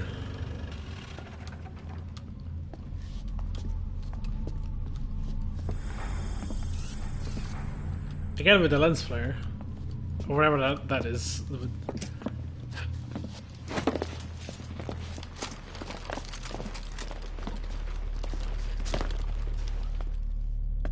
Remember the Alamo.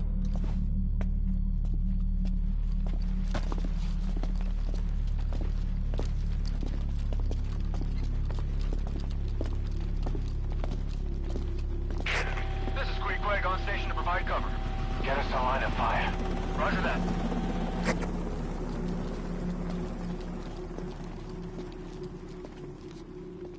We're not the only demons in this world. Like you, vengeance is all he has. It's man's thirst for revenge that drives the times. Just as you live because of me, he lives because of you. Show him!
Oh, his fire subsided.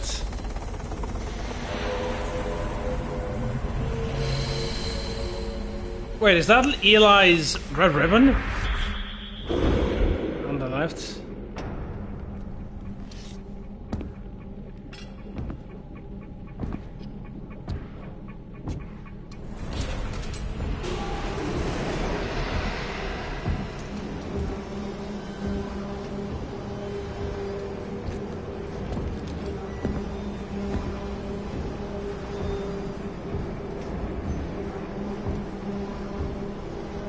Wait!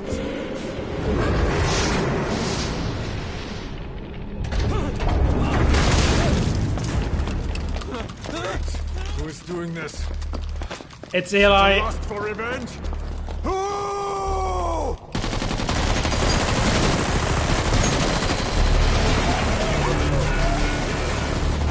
I see it. I see the thing. It's Eli. It's Eli.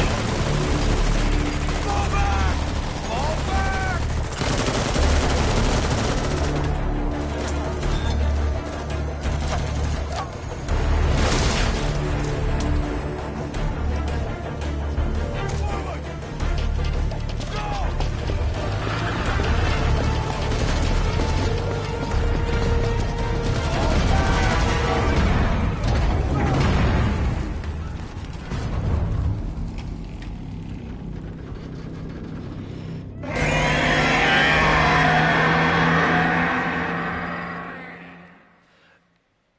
Yeah, I saw that thing in the red.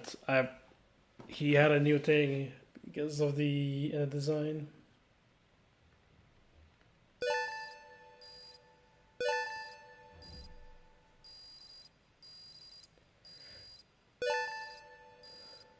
You can get something like visible on him when he's.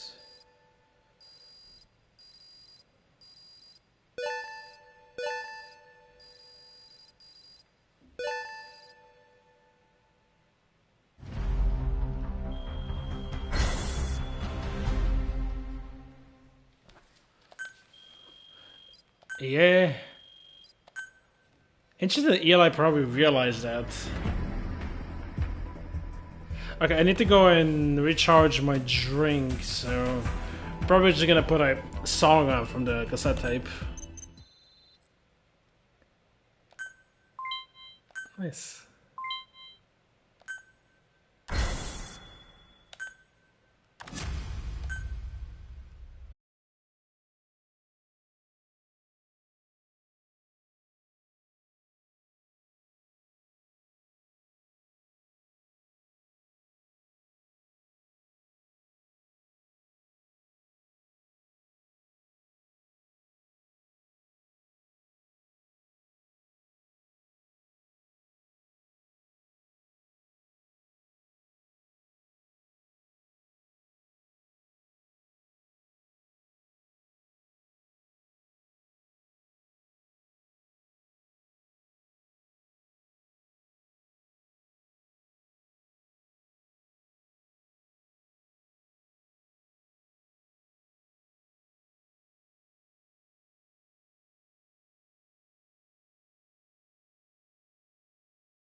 I got the team. Oh, of course she's stretching it that way. What is she even looking at?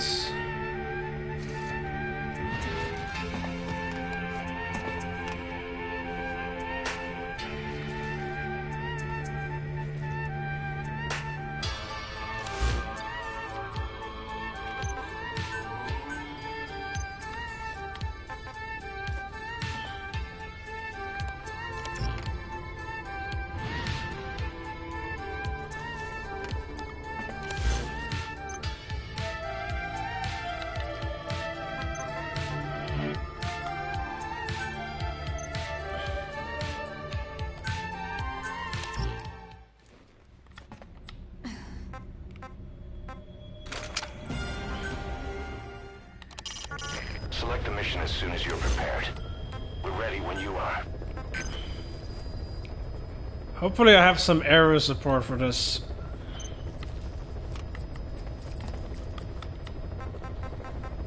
Yeah, I think I have. Ooh, I had the enough GMP, but I don't have the.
Let's go.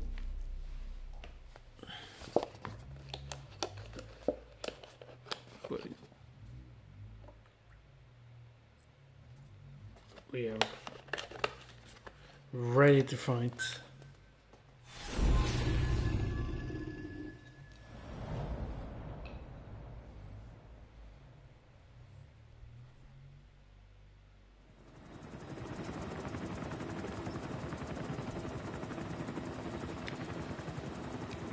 Yep, look at the ribbon on the left, on the not the ribbon, whatever that is on the whatever that is. Looks like a scarf or a ribbon to me. Got a spike on the RWR.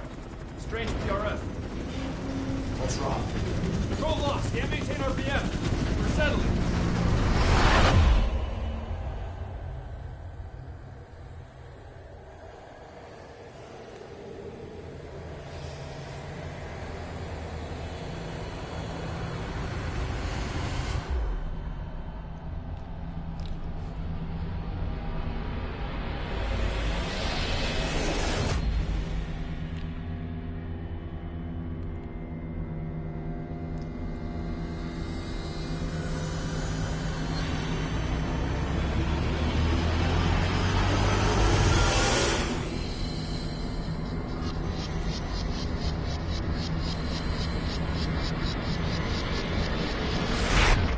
control. Ascending. Hey, Snake. There's something wrong with Eli.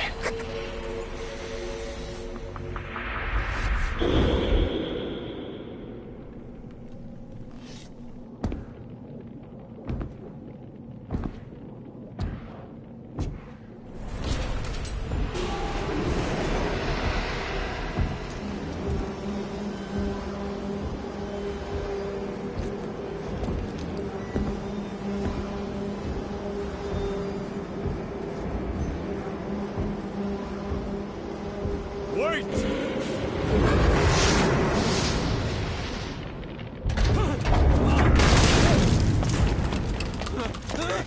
Who is doing this?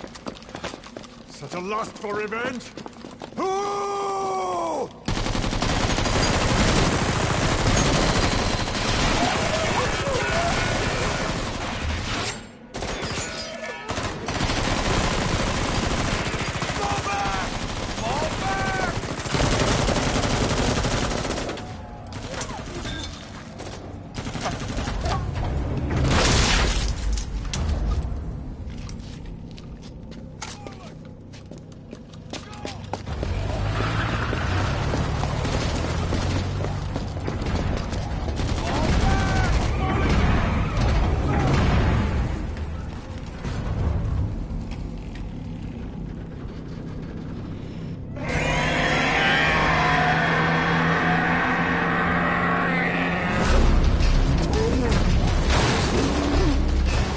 Yeah, he wants Snake.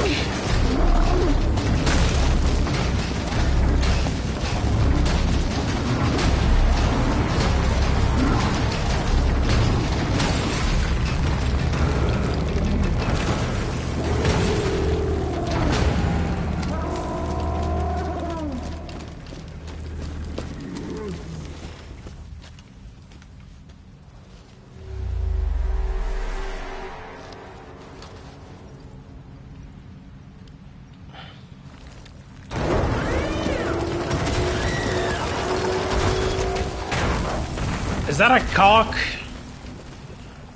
Why does it look like you have a cock gun? Oh no.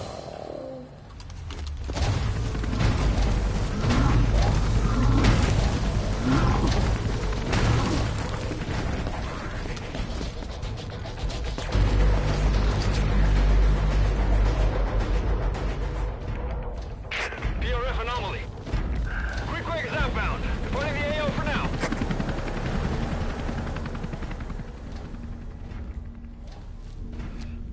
All units, move in!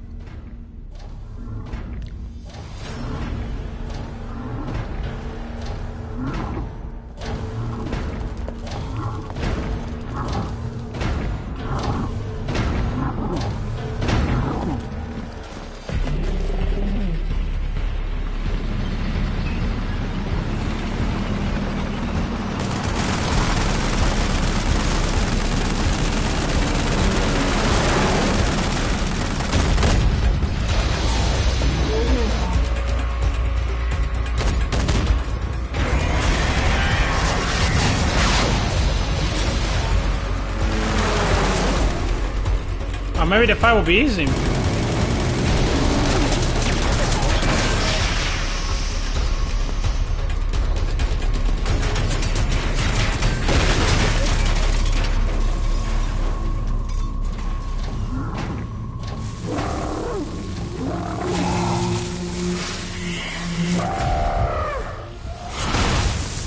I'm sorry.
You're very lucky to be alive.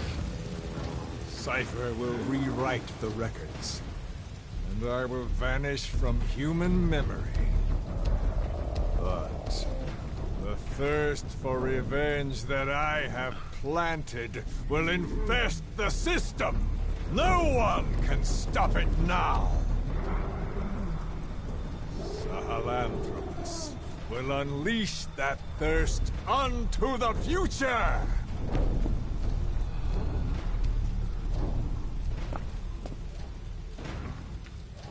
Major,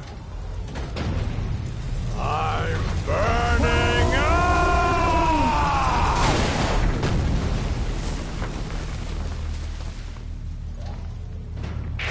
Boss, get out of there! He's trying his best.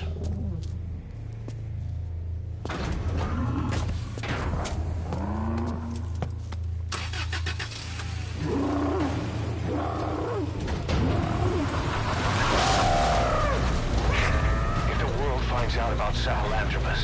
Skullface will have won. His plans will become reality. He won't even need to use nukes. That thing's mere existence would be enough to enslave humanity to the fear of nuclear Armageddon. It would tear the world apart.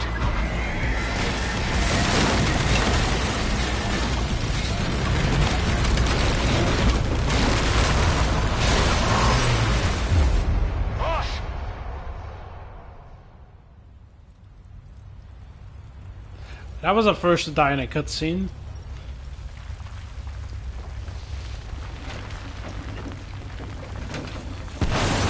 Okay, I was kind of joking about it with the rolling truck.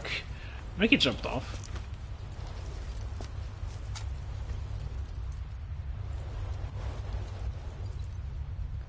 Yes, I can imagine this would be easy.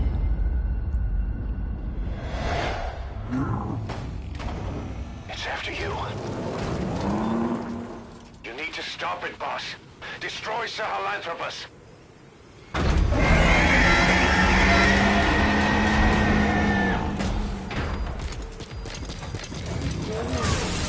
Boss, stop Sahelanthropus.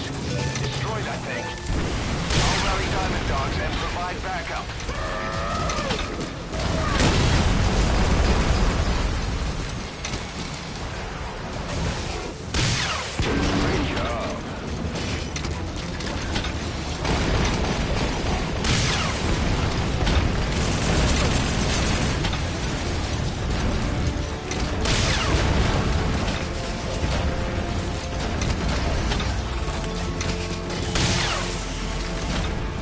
How the fuck did I miss?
I forgot to switch my armor. I forgot about that.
No! No!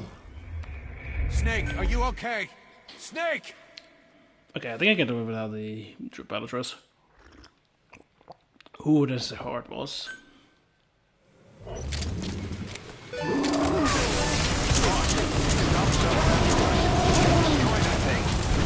I'll rally Diamond Dogs and provide backup.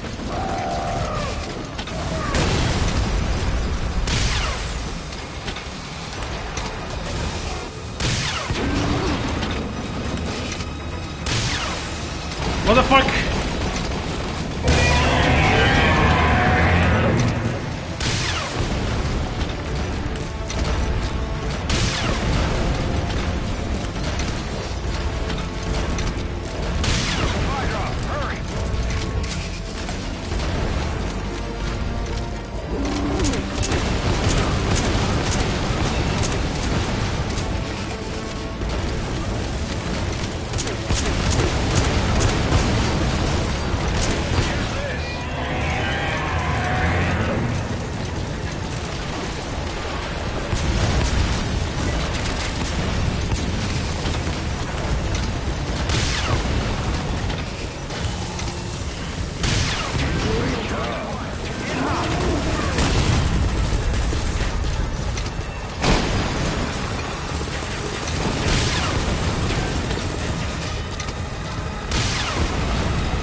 No!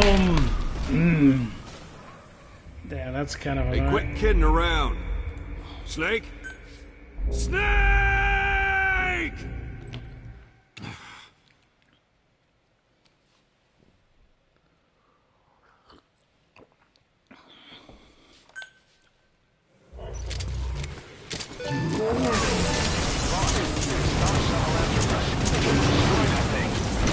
I'll rally Diamond Dogs and provide backup.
No! Fuck off.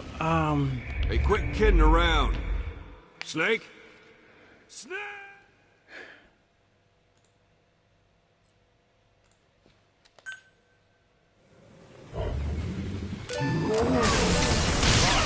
Stop Sahelanthropus. Destroyed, I think. I'll rally diamond dogs and provide backup.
Ow!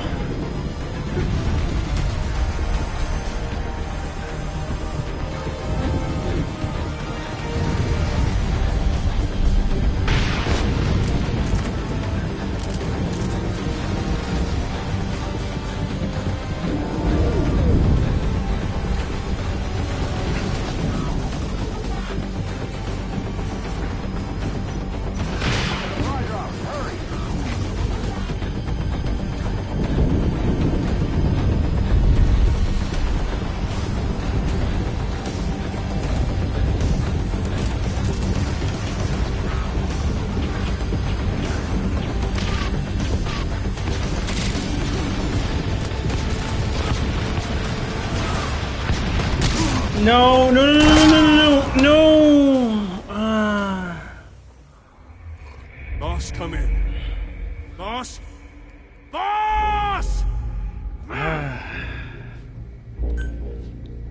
I'm so close as well to beating it.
No! I thought I could. I thought it was only 2 shots, and I dodged them as well. I fucking need to actually take cover. Oh, this fight is gonna be hard. Destroyed,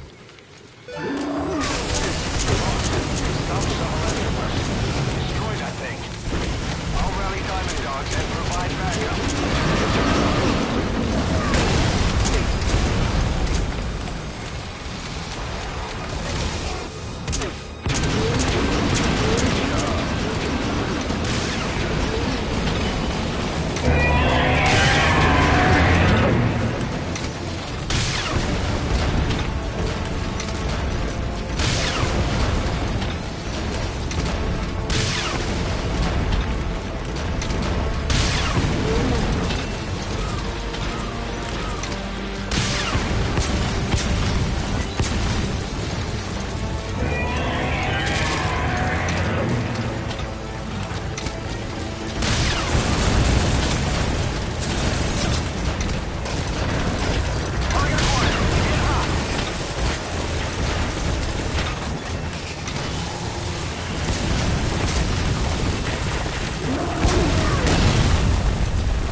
let's go!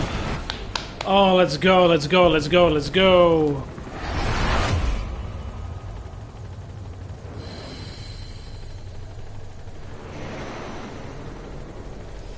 They should are connecting them. I wonder if this is for precedent for future games.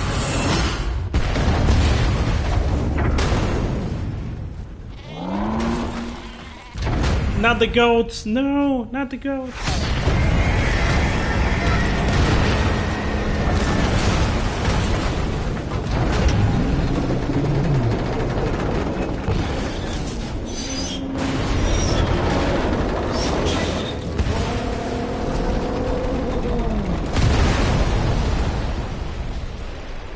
Oof. That was hard.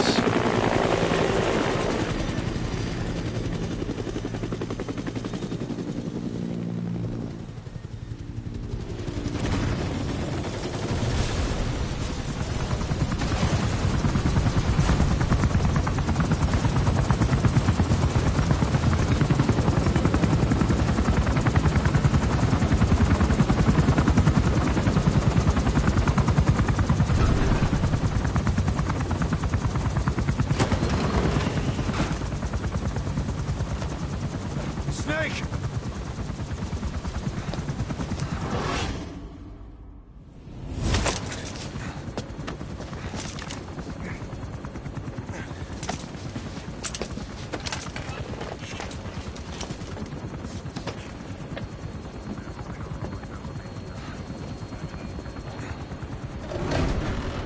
Let's see Skullface.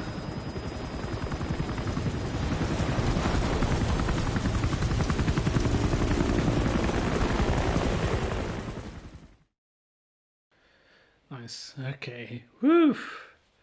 Ah. I wonder if, I'm assuming D-Dog will be here if I pick D-Dog for a fight, but he'll be kinda useless.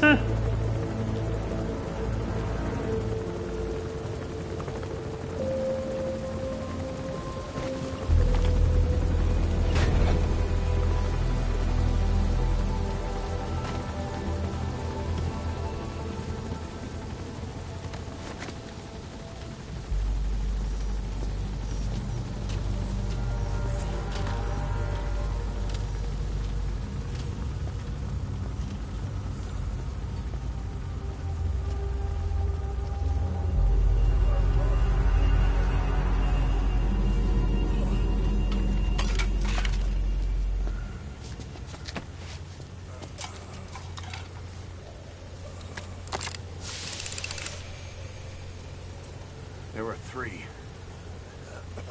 Where's the other? Very close to you.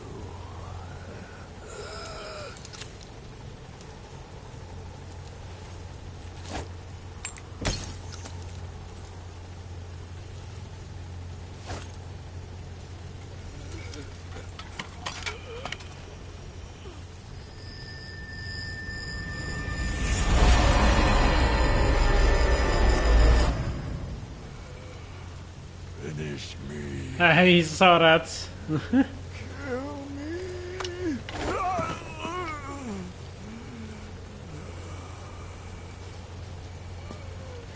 You'll be going to prison forever.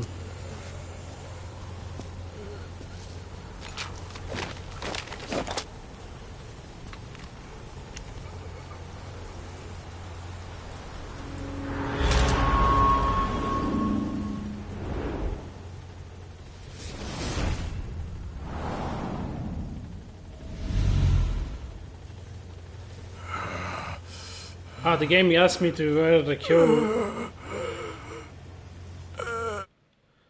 kill or not, but I'm assuming no because he.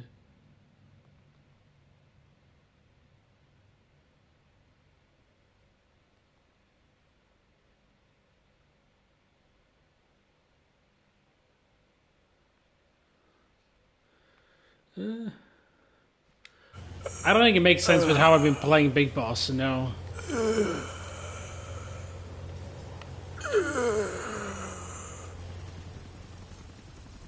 I don't think I'll be doing it.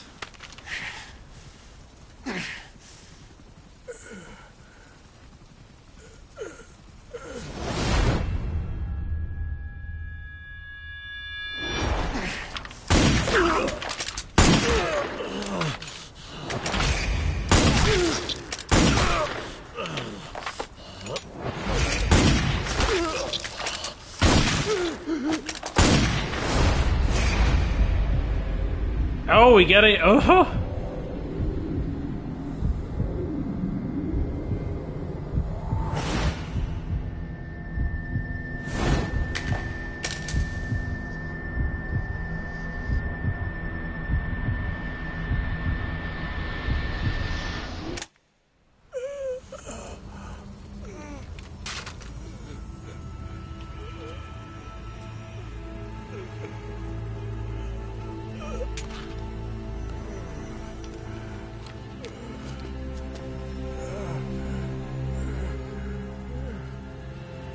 Do it yourself.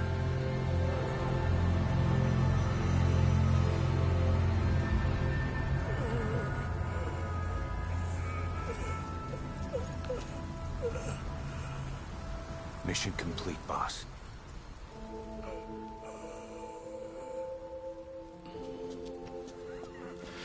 Doesn't feel like a satisfying way of revenge, Miller. Kill me!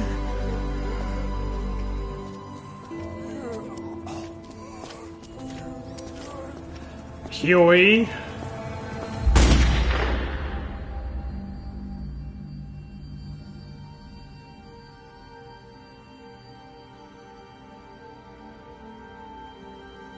Oh, Huey killed him, okay. I did it! Revenge! God, what a fucking waste of a human flesh. Such. Why is he so pathetic? Like, giving it his revenge.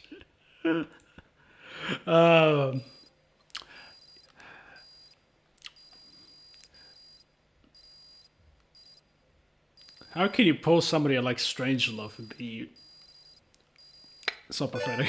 And then have two great children in Otacon, and I forgot the name of the sister.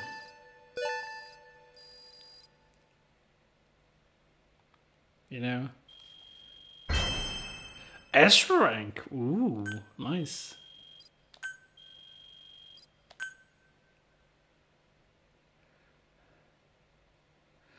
Ka-ching.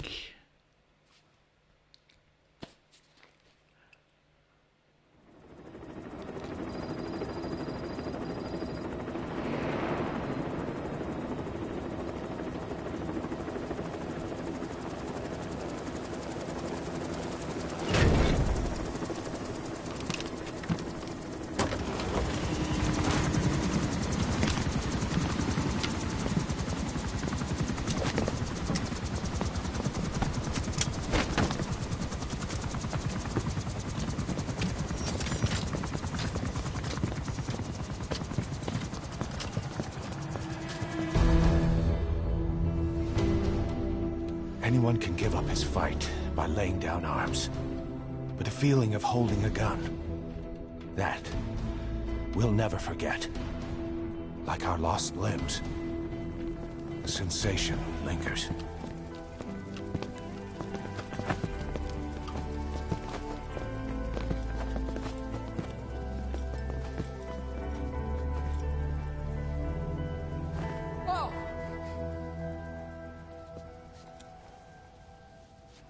Here she comes! Here she comes!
rifles in missing hands.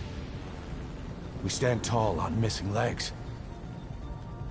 We stride forward on the bones of our fallen. Then, and only then, are we alive. This pain is ours, and no one else's. The secret weapon we wield, out of sight. We will be stronger than ever, for our peace.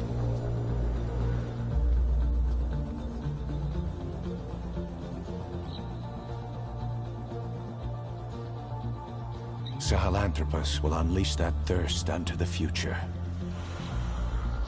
Those were his last words. Cause. Pretentious to the end. Still. Doesn't feel like this is over. Yeah, this is chapter I'll 1. never be whole again. Oh, you don't know what's gonna happen to you, Era.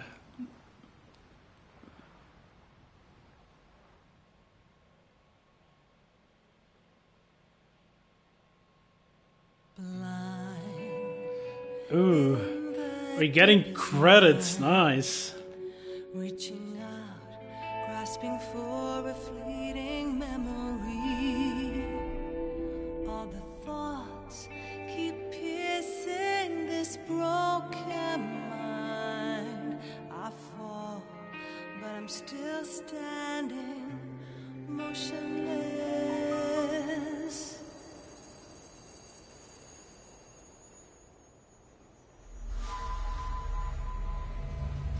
Hmm.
Liquid, what are you doing?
Whew.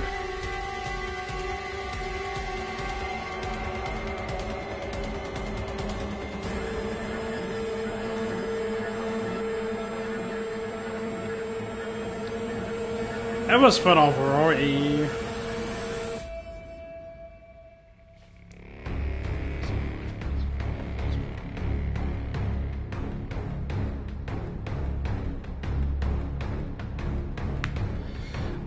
Like, the gameplay is definitely carrying the game compared to the story.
I like the Zerg with Skullface, how he evolves the villain. That was interesting.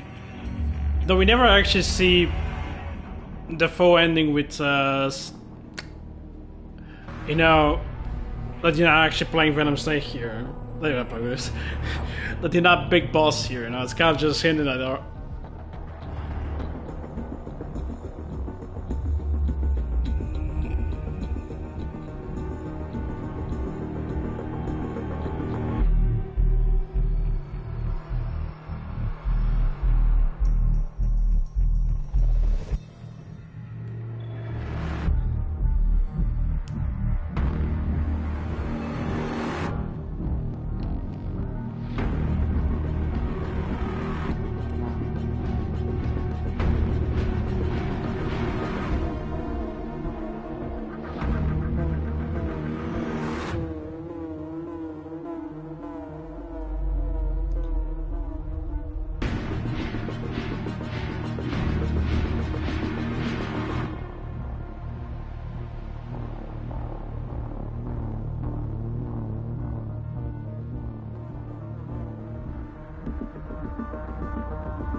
Should be by the end of the cutscene. The cutscene is the end credits. And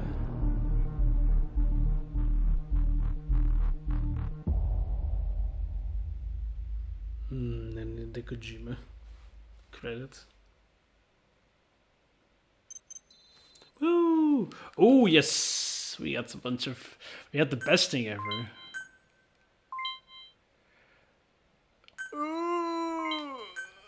No nukes. Nice, Fragmentus.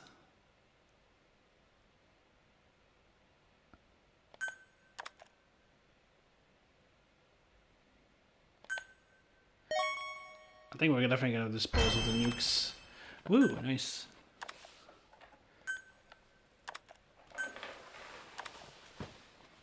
Frantic Squirrel, I love your name.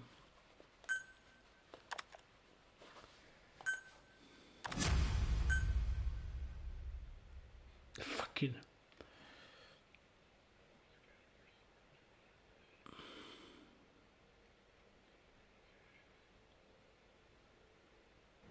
I fucking love that.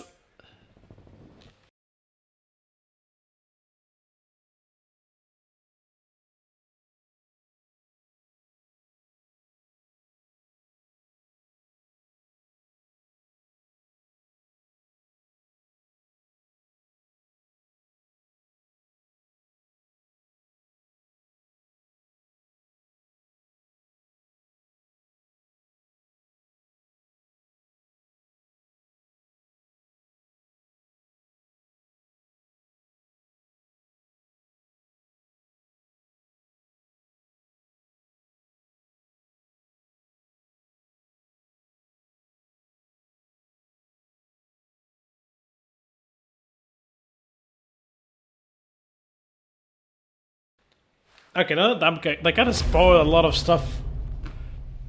I wasn't even chapter 1. If chapter 2 is race. Attention! Diamond Dogs!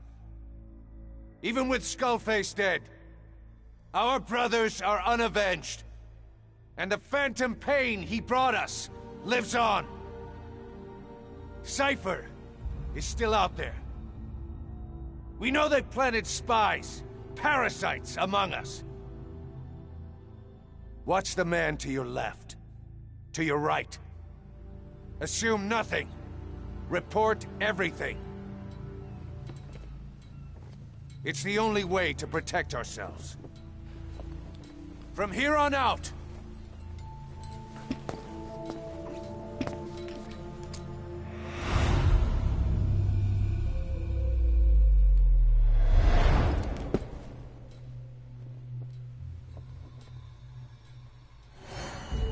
you will be my eyes.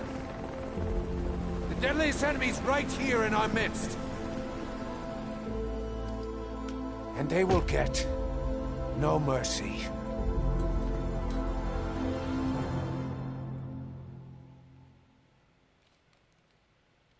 Kind of a bit paranoid, Mr. Kazakhstan Miller.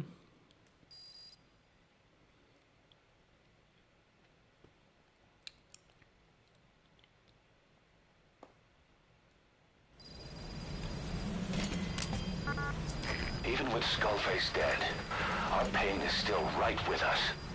We need more strength. We need more men. Diamond Dogs needs to be bigger. Missions have come in too. We still have a long road ahead of us. Ooh. Yep.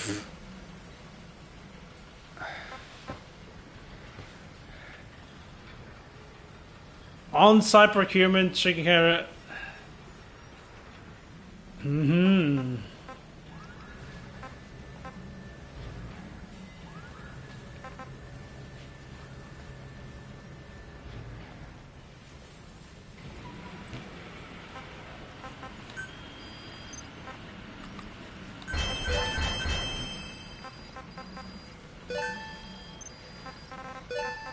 I'm just trying to see if there's any interesting.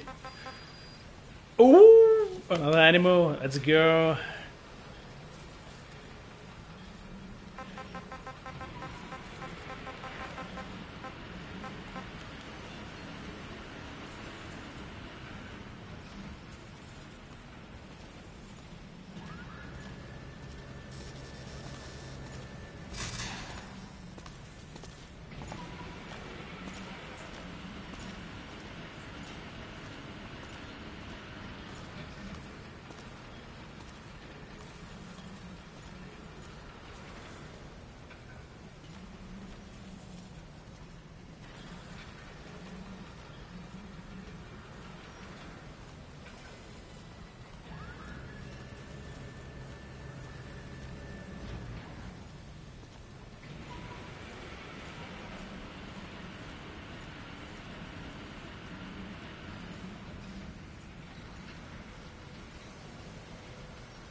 Oh.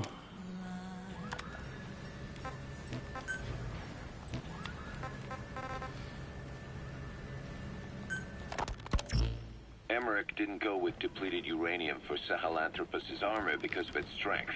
He had nukes in mind. Exactly. It's meant to use its body as the fuel component for a nuclear weapon. Sahelanthropus uses built-in uranium enrichment archaea to melt its own body and extract uranium-235 from the depleted uranium in its armor. Those archaea perform the enrichment in an extremely short time. The concentration jumps by a factor of several hundred, from 0.2% to over 90%. The end result being highly enriched weapons-grade uranium. Sahelanthropus' body itself becomes a nuclear bomb. Emmerich says if it were to self-destruct... Fuck, I missed.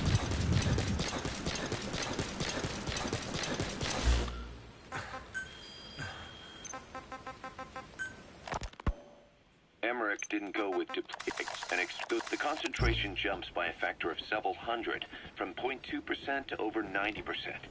The end result being highly enriched weapons-grade uranium. Sahelanthropus' body itself becomes a nuclear bomb. Emmerich says if it were to self-destruct, the nuclear yield would be somewhere in the region of 15 kilotons. Since you need about 50 kilograms of highly enriched uranium to trigger a nuclear reaction, that would mean Sahelanthropus contains something like 23 tons of depleted uranium. That's not very much. No, it isn't. That's about what you'd expect to find in a main battle tank's armor. The point is, it can be transported anywhere, even use its conventional weaponry on the battlefield, and the international community will never suspect a thing.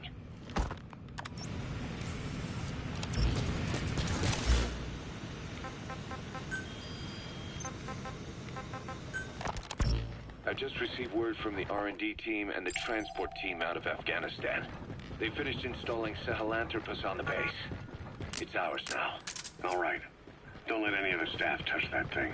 Especially Emmerich. Of course. That guy's crush on Sahelanthropus is beyond a joke.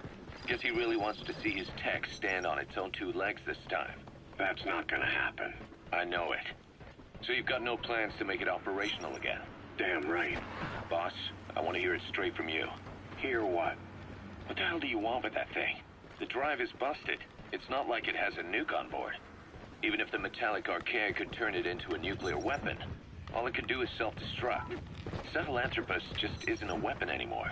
It'll draw unwanted attention without even being a deterrent. I know. The weapon's development strut sank 2 feet under that thing's weight.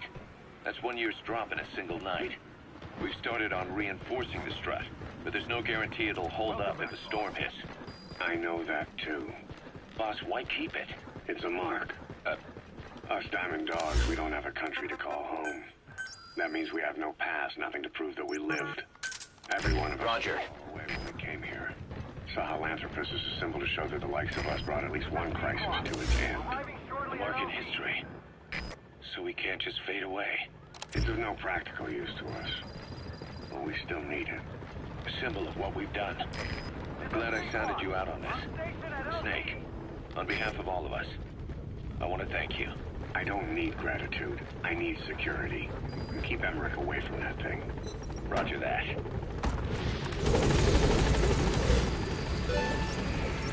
Heading for objective.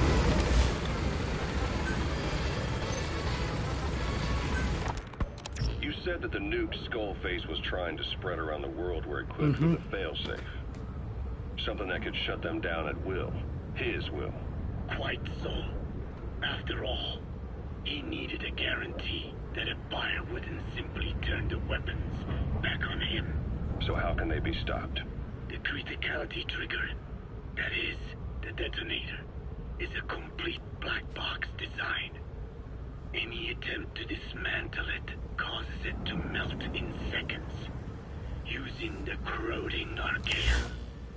The design ensures that no detonation is possible unless it disengages the lock. So he had a way to disengage it remotely. Precisely. The client simply presses a button. At that moment, the detonator begins transmission with a surveillance satellite. The satellite reports to him how the client is trying to use the nuke. If he does not object, the lock is disengaged. But if it's a risk to him in any way... The detonator melts down. The same is true if detonation does not occur within a preset time after the lock is disengaged. The nuke is rendered useless. Who the hell would buy something with strings attached like that? The client would never know until the moment they actually try to use it. Most likely, he would have explained the time delay as the detonators needing time to activate. And he only intended to sell to technologically primitive groups in the first place. Let me guess. He'd claim it was defective and offer a replacement. Mm-hmm. Shadier than a used car salesman. Skullface shakes your hand like a friend, using the other to control you like a puppet. This is how he works.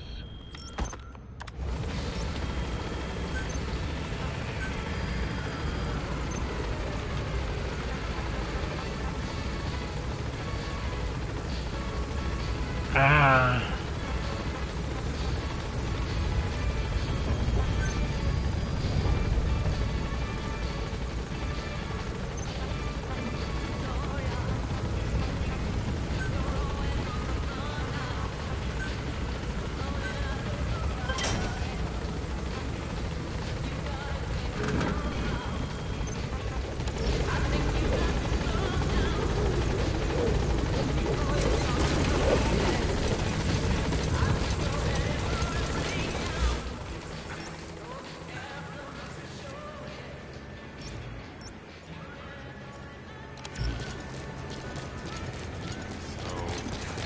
That woman who doesn't talk like a boss brought back. No idea. I wonder if she's even human. What? Come on. If she isn't human, what is she? Alien? Some kind of bioroid? I don't know. The way she moves, disappears, I wouldn't count anything out. Give me a break. It's probably technology from that cipher group. There's no such thing as miracles or the supernatural. Okay, we already listened to that one before.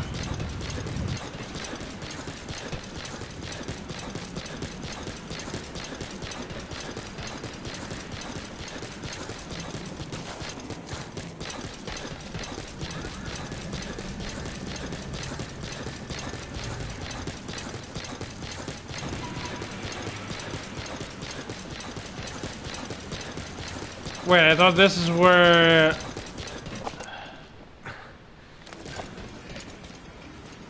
Sahelanthropus is.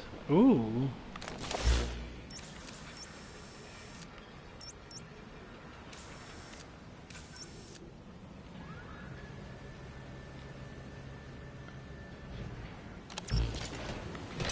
Huh.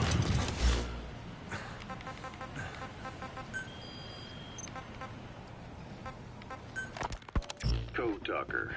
Haven't seen you eat a single thing since you got here. Let me guess. Photosynthesis? Oh? What makes you say that? Well, a long time ago, I knew someone with a similar ability.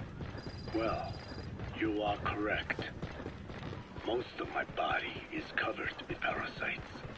I supply them with water, and in return, I receive sugars they produce when exposed to light. Mm-hmm. It isn't just my skin either. The parasites also act as my eyes. They have replaced many of my internal organs as well. It is thanks to them that I live on after over a century. How did you obtain them anyway? Through your research? What's up, boss? I would like to say as much, but there is more to it than that. Let me take you back 20 years. I had hit a dead end with my parasite research. Then I was approached by a foundation. They said they had a sample of an unusual strain of parasite. Which foundation? Apparently, they had links to ARPA. But that is all I learned. I was somewhat ignorant of the ways of the world. Just being able to study it was enough for me. Yeah, I've heard that before. Go on. Half in doubt, I visited them to discover the body of an old man. Well, to be precise, his partial remains. A collection of parts, you could say. The man had died in an explosion. An old man, you say? His flesh had not decomposed. In fact, the tissue's cells were still metabolizing. The parasite had infected, or should I say assimilated with, the tissues, and was keeping them alive. I became obsessed with studying the body parts, foregoing food and even sleep. Every day was filled with new discoveries. The parasite's biology, internal anatomy, life cycle. But there was only so much I could learn through observation. And so I made a decision. To truly know the parasites, I had to live with them. So, you implanted them inside you from the dead man's flesh? Correct. It was quite a gamble, whether or not they would adapt to me. But fortunately, it appears I was compatible with them. Let us know Or if you need perhaps, supplies, boss. through my many years of research, my immune system learned to tolerate them. Were they that body's only parasite? Yes. However, there was a separate specimen that supplied its host with adrenaline in response to pain, and yet another that could control insects at will through secreting heterogeneous pheromones. I wanted exposure to them, to take them into me, but my wishes were denied. Their records, though, provided clues that helped advance my research. Would you care to join me? A life spent never worrying about food is a most wonderful one. I think I'll pass. But thanks. This has been helpful. Yeah, I would pass as well.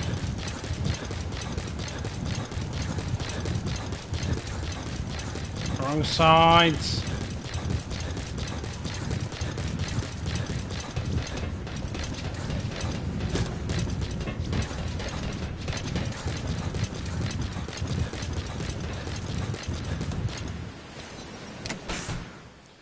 Okay, let's see what is here.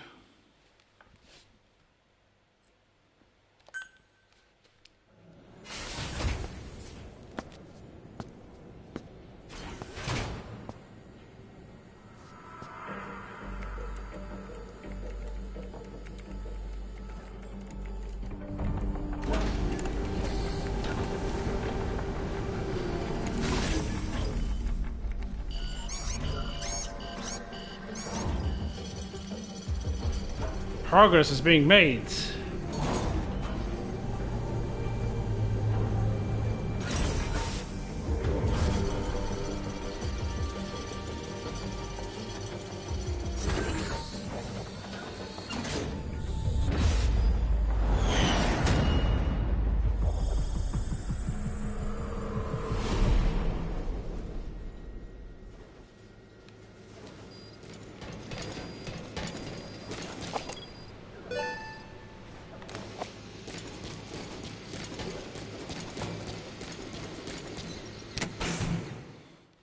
I guess that was it. Do we need the cutscenes? I guess. I guess imagine this was the PS5 game, everything would be much more smoother.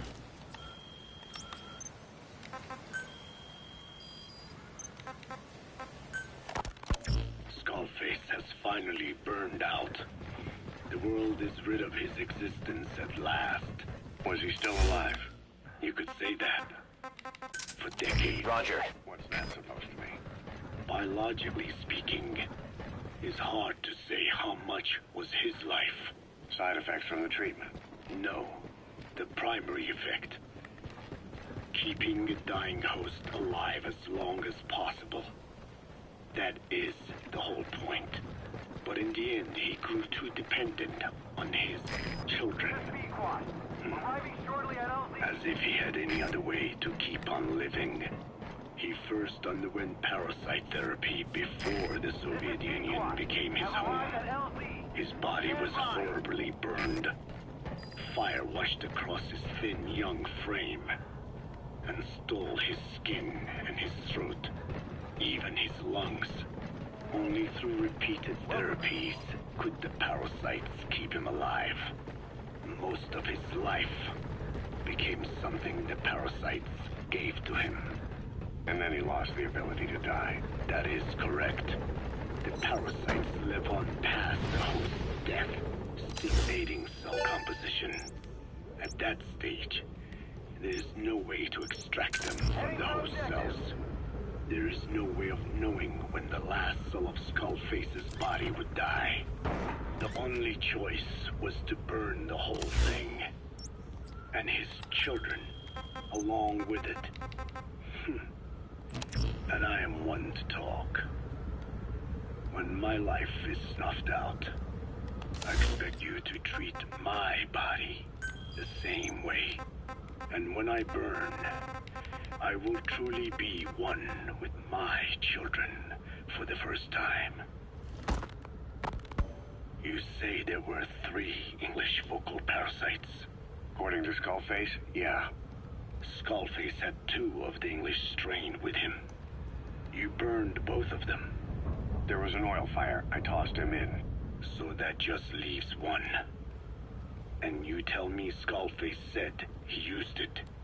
He said it was very close to me. Very close. One of your comrades. Or someone ordered to kill you. Or he could have been speaking metaphorically. Metaphorically? Close to your spirit. Close to your heart. Someone who either loves you or despises you. The second one makes a long list. Whichever it is, act with caution. Skullface implanted someone with the English language strain. Who it is irrelevant. Why? I tell you what Skullface really meant. Very close to you means you will be exposed. All the infected here have been given the Wolbachia. Even if the vocal cord parasites infect them now, they cannot reproduce. But if there's a different host among us, host to the English strain. If that were the case, we'd see the symptoms. What about the non-English speakers? We have plenty of those, but the staff use English as a common language. But if that someone has not spoken English yet, and begins to speak it now, there'd be another outbreak. Boss. The final mating pair of the English strain must be found immediately. Skullface is gone, but his threat still remains.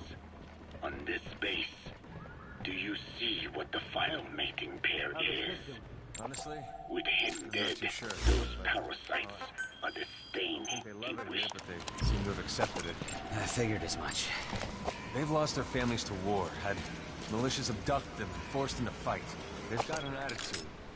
They're not bad at heart. Right. I just wish there was something else we could do for them. Yeah. They're not exactly the best role models, huh? No shit.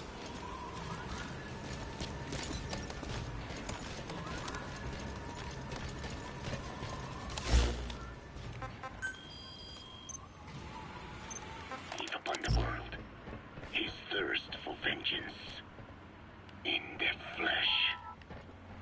Think. Does anyone here bear a grudge against you? Yes, Eli, but Big Boss wouldn't know. Specifically. Big Boss, sorry. Venom Snake wouldn't know it's The Eli. cleansers that Code Talker mentioned, they weren't Skullface's true goal. All we have is circumstantial evidence, but here's my theory.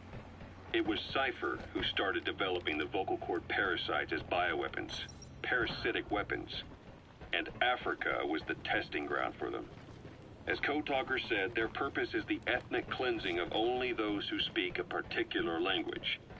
So they could do a weapon of mass destruction to eradicate specific groups races, ethnicities, or colonies by the language they speak.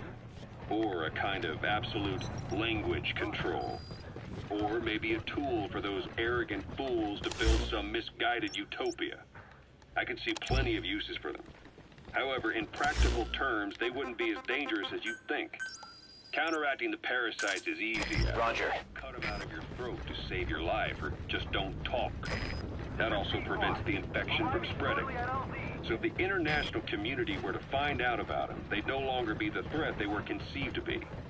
In which case, their targets would be limited to minority groups as a deterrent or a terrorist tool. It's hard to imagine Cypher developing something like that as a main weapon for their arsenal. That leads me to think we've only tugged on one little thread in Cypher's grand tapestry.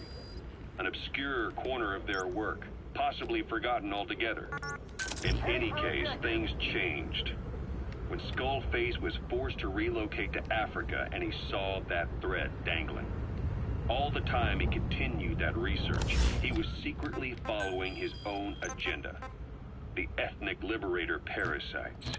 His English language strain. Skullface said there were only 3 samples of the English language strain parasite, and I think we can believe him. Bringing his ethnic liberator's plan to fruition depended on creating an English version of the vocal cord parasites at all costs. But an English strain would have been useless to Cypher. Worse, it could have destroyed everything they'd built. It was the one type they couldn't allow. That means Skullface was forced to develop his English strain out of sight of Cypher's network. Naturally, he couldn't use the greenhouse facility Cypher had set up and filled with guinea pigs. Skullface must have found some secret place to create his precious few English parasites, hiding all evidence like a man cheating on his wife. Somewhere, an entirely standalone environment. And when his plan entered its final phase, he must have made the place disappear. Some little room, could be anywhere, but now nowhere at all.